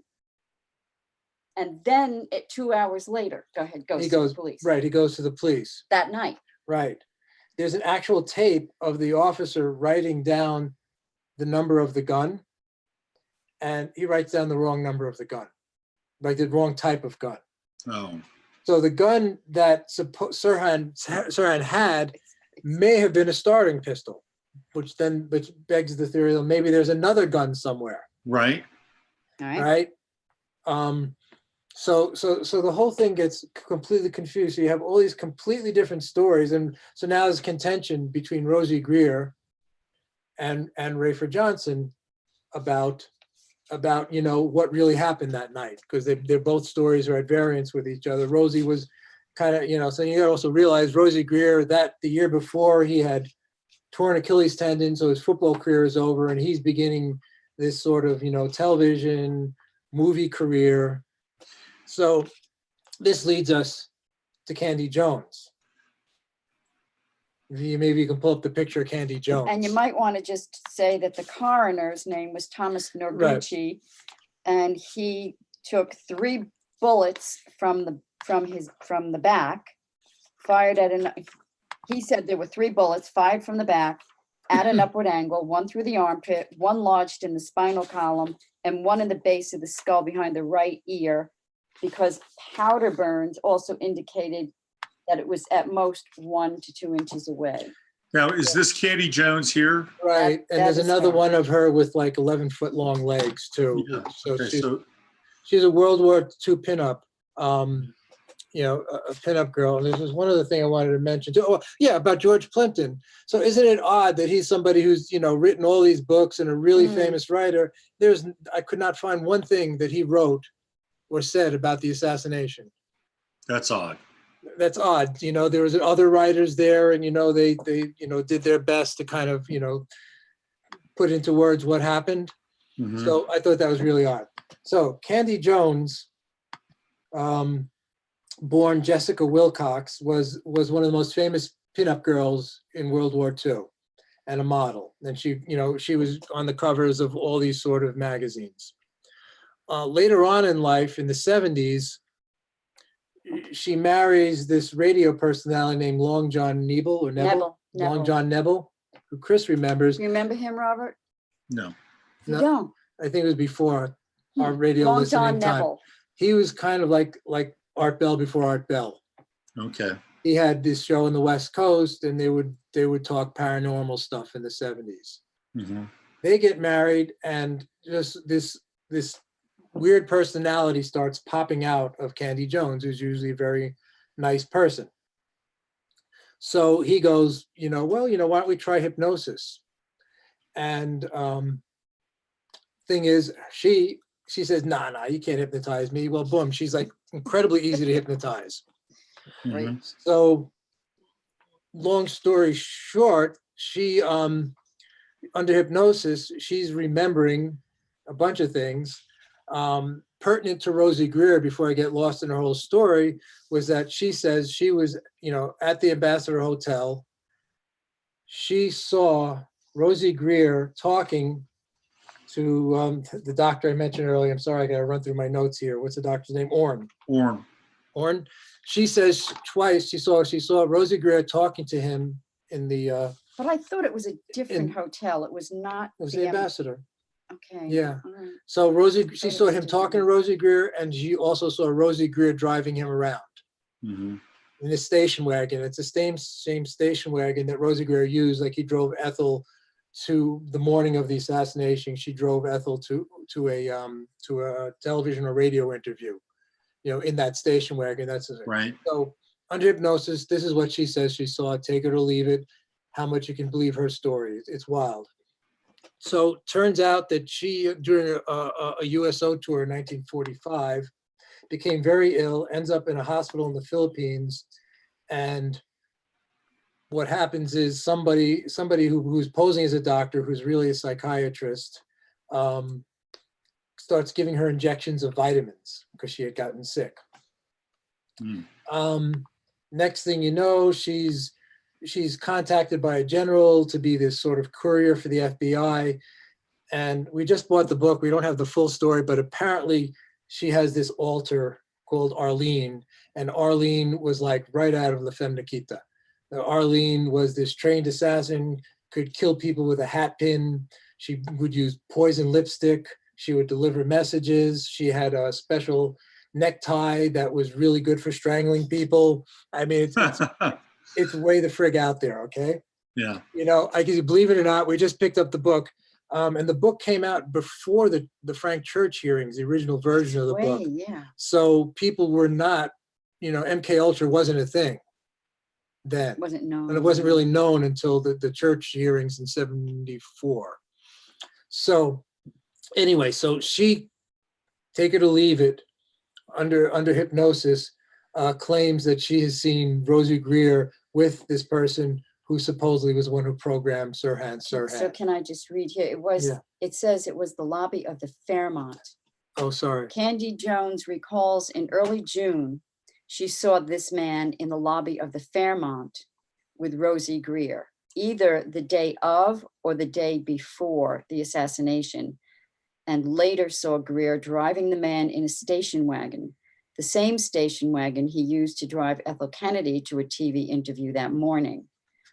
This would have to have been Martin Orin of Harvard, the Viennese psychotherapist who came to the United States with family in 1939.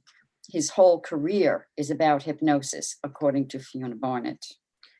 Came to Sydney. Well, his career is about that. He's written, and one of the interesting things about this guy who was apparently a CIA programmer, his public side of him is that he would write papers about how hypnosis shouldn't be used in criminal investigations. So he's playing the other side at the same time. Right. Interesting. Very interesting. So, gosh, we've covered quite a bit. I hope people aren't dizzy. Well, so we've got one more femme fatale in this.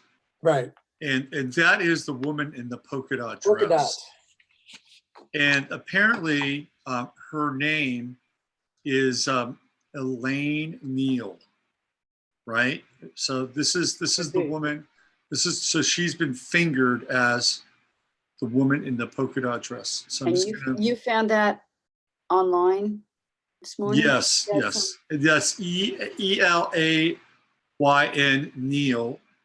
And so there were 7 people that basically fingered her as the woman with the polka dot dress. 7, that's a lot. A lot of people. Now, let me show you some pictures of her. And let me see. So this is, so I've got one where, this is where she's young. This is where she's young. Would have been, I looked at the date, she would have been 20 at the time of the shooting. With the beehive hairdo. Yeah, that's her. Of course, everybody. Because she had a beehive. Everybody had. I didn't have a beehive. Super young, and she's with this military guy.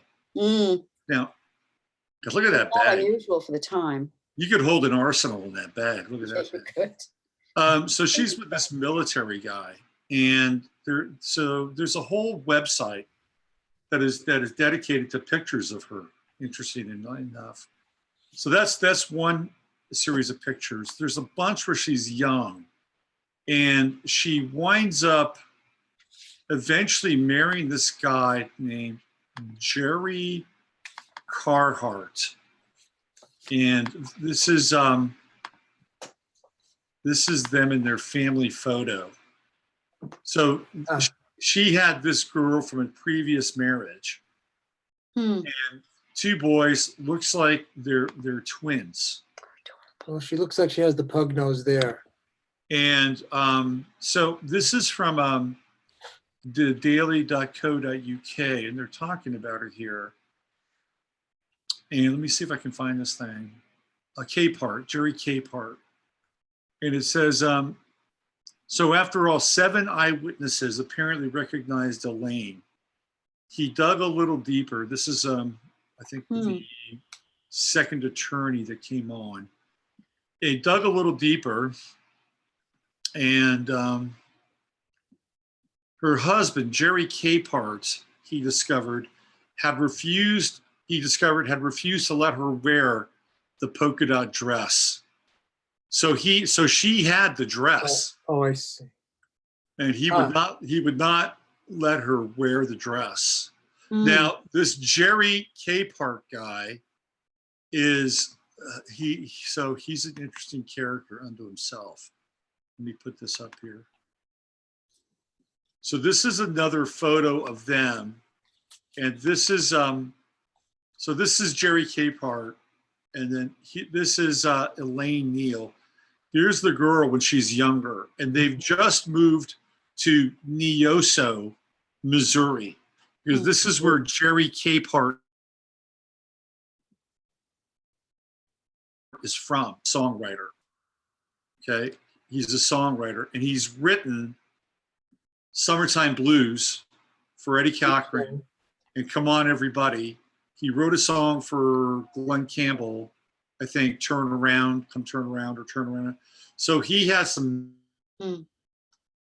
massive hits. And he totally fits the profile of an MK Ultra handler. Yeah, especially after reading Kathy O'Brien's book, The Transformation of America. He spends time in LA. He spends time in Nashville. He's within shouting distance of Branson, Missouri. Right. He's friends with Hollywood types. He was the manager of Frank Gorshin, who played the Riddler on the Batman TV series. Riddle me this. Right. Go back to Rosemary Clooney, who you talked about at the beginning.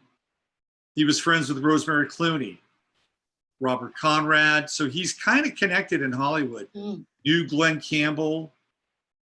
He's got all the earmarks of a handler, and he becomes her husband. Now they eventually separate and divorce, and she moves to Texas, where she winds up becoming a nurse, and she died not long ago.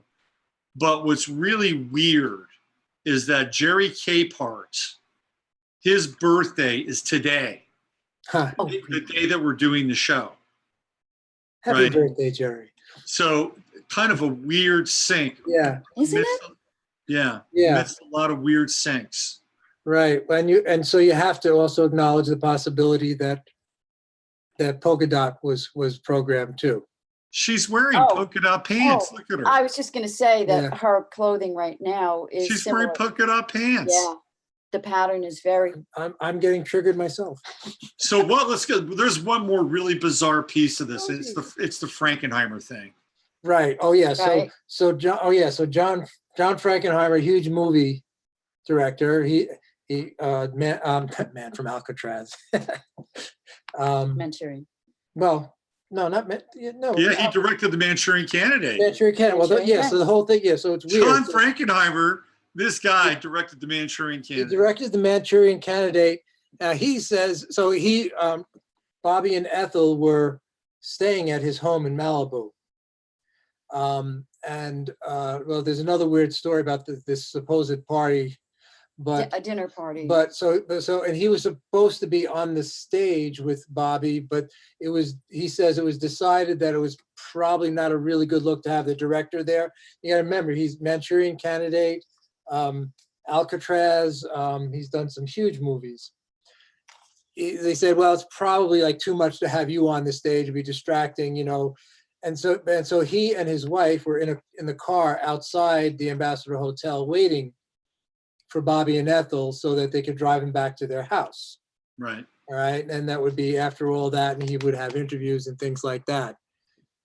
He says he's almost positive that Sirhan Sirhan came into the hotel and brushed against him because he just got this weird chill, and he thought of his movie, The Manchurian Candidate, which he believed it was a possibility. He didn't think it was fiction. So he thinks that he brushed against him going back out to his car after dropping off Bobby and Ethel from their home. Yeah. So that's one really weird aspect of it. And this other really weird aspect that supposedly beforehand there was a dinner party that he claims was at his house with all these Hollywood, stars at it. It wasn't Sharon Tate on the list. That I'm trying to find yeah, it with on the Sharon map. Tate and Polanski were on the list, and a number of other people, and then years later, his wife says, That never happened. That never happened. There was no party. So it's like talking about the Gemini. The Gemini is all over this thing. Even when Kennedy was shot and the waiter was holding his head, he said he had rosary beads in his hand and he put it in the senator's hands. And then he was taken off to the hospital and had those in his hands. Then someone else comes along and says, no, I put those rosary beads in his hand and I whispered the act of contrition into his ear. It's just said, as he was laying there. So, it's just said a priest. No Yeah. names, just a priest. yeah. There's like a string of these crazy different stories. Like, did it? Oh, Didn't it? Birdman of Alcatraz. I couldn't remember. And 7 Days in May he did. Oh, 7 Days of May, Birdman of Alcatraz. Those are Right. his biggest hits. I mean, he's a huge director. Yeah. He did Black Sunday, which is a terror movie, French Connection 2. Yeah. 52 Pickup, which is an interesting movie about extortion and pornography. Hmm. And a bunch of other stuff. So Yeah, and getting back to the coroner, then also, so the coroner had all those evidences of the very close range at 1 to 2 inches. And the LAPD just really hounded him too and said, you really meant 2 or 3 feet, didn't you? And he said, no, I meant 1 to 2 inches. And they said, no, you really meant 3 to 6 feet. And they tried to badger him to change his story, but he wouldn't. So the lawyer for Sirhan, so they didn't, even though all this stuff was available by the trial, because the trial, he wasn't found guilty until 60 next year, 69. Mhm. I mean, he was already pleading guilty. It was just a matter of whether he was going to be executed or not. And so the lawyer for Sirhan offered zero defense, even though he says today, all these things are happened, but he never Not did. just zero defense. His closing statement basically says you have to convict him. I mean, his closing statement, it's the closing statement worthy of a prosecuting attorney. Yeah. Yeah. So what's it So- that? Was he a state appointed lawyer? Well, he had to be. I mean, Yeah. Well, that's your answer. So anyway, yeah. So there's no evidence. Because he didn't have money for a lawyer. He was just What was there? a young man. They just he's a patsy. The guy's a patsy. Yep. And So- at the end of the day, what happens is it looks like there's somebody who is a terror threat, a threat to Israel, and Bobby Kennedy winds up getting assassinated. And therein lies a very clear morality tale for people who cross swords Mhm. with countries and governments that don't take kindly to being crossed or messed with. That's why I think one of the underlying currents, one of the underlying narratives about this assassination. That's what I think. And then like I was just saying, the other thing that's the astonishing, just from a story perspective, is just you can't come to any conclusions. 50 years later, 70 people in the pantry, hundreds of people on the stage watching it, and so little of it correlates with each other. It's just really amazing. The gun, the everything. Right. Yeah. So anyway, I just thought it was just a fascinating thing to go through. It made us really friggin' sad Oh, it was so sad. to be, kind of delving into this for a couple of weeks. Yeah. But compelling. You really wanted to know. So Well, there's still plenty of meat on that bone if people want to continue their search around this and dig up more information. There's still plenty there. Obviously, we've been doing this for 2.5 hours. We're just scratching the surface, probably. Yeah, you've get been your on that one, popcorn out. Yeah, well, thanks for listening. I don't know, maybe we just should feel if anybody's got anything else, hey. Well, let's see if there's anybody left in the chat. If anybody's still alive in the chat room. Exactly. We got 43 people watching now. So we've gone down a little bit. Hey, everybody, thanks for hanging in there. Yeah. Appreciate it.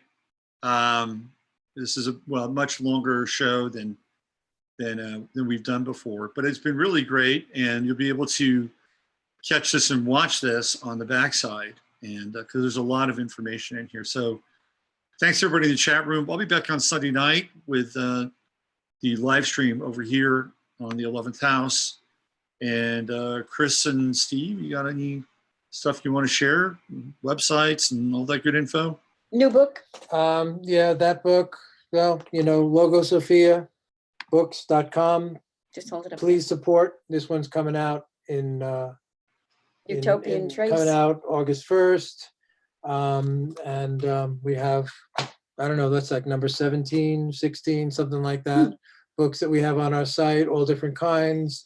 It's really important. It helps us so much if you buy from the website. It's a difference between, really making any money and making, a little bit of money. So we appreciate everyone who's done that. And, from so many, people who listen to the show have contacted us and bought things, and we really appreciate it. And, I think that's about it. I'm pretty fried too. Yep. Yeah, it's a big brain drain today, but it was worth it. And anybody who gets to see this after the live stream here, I think you'll thoroughly enjoy it, and probably a lot of stop and go back and listen again. Yeah, that's the nice thing about recording it. Then you can just even watch it like an hour a night or something. Right, exactly. All right, listen, you guys have a great week. Very good, Robert. Best of everything to you. Yeah. Okay. Bye for now. Goodbye. Thank you. Leave meeting.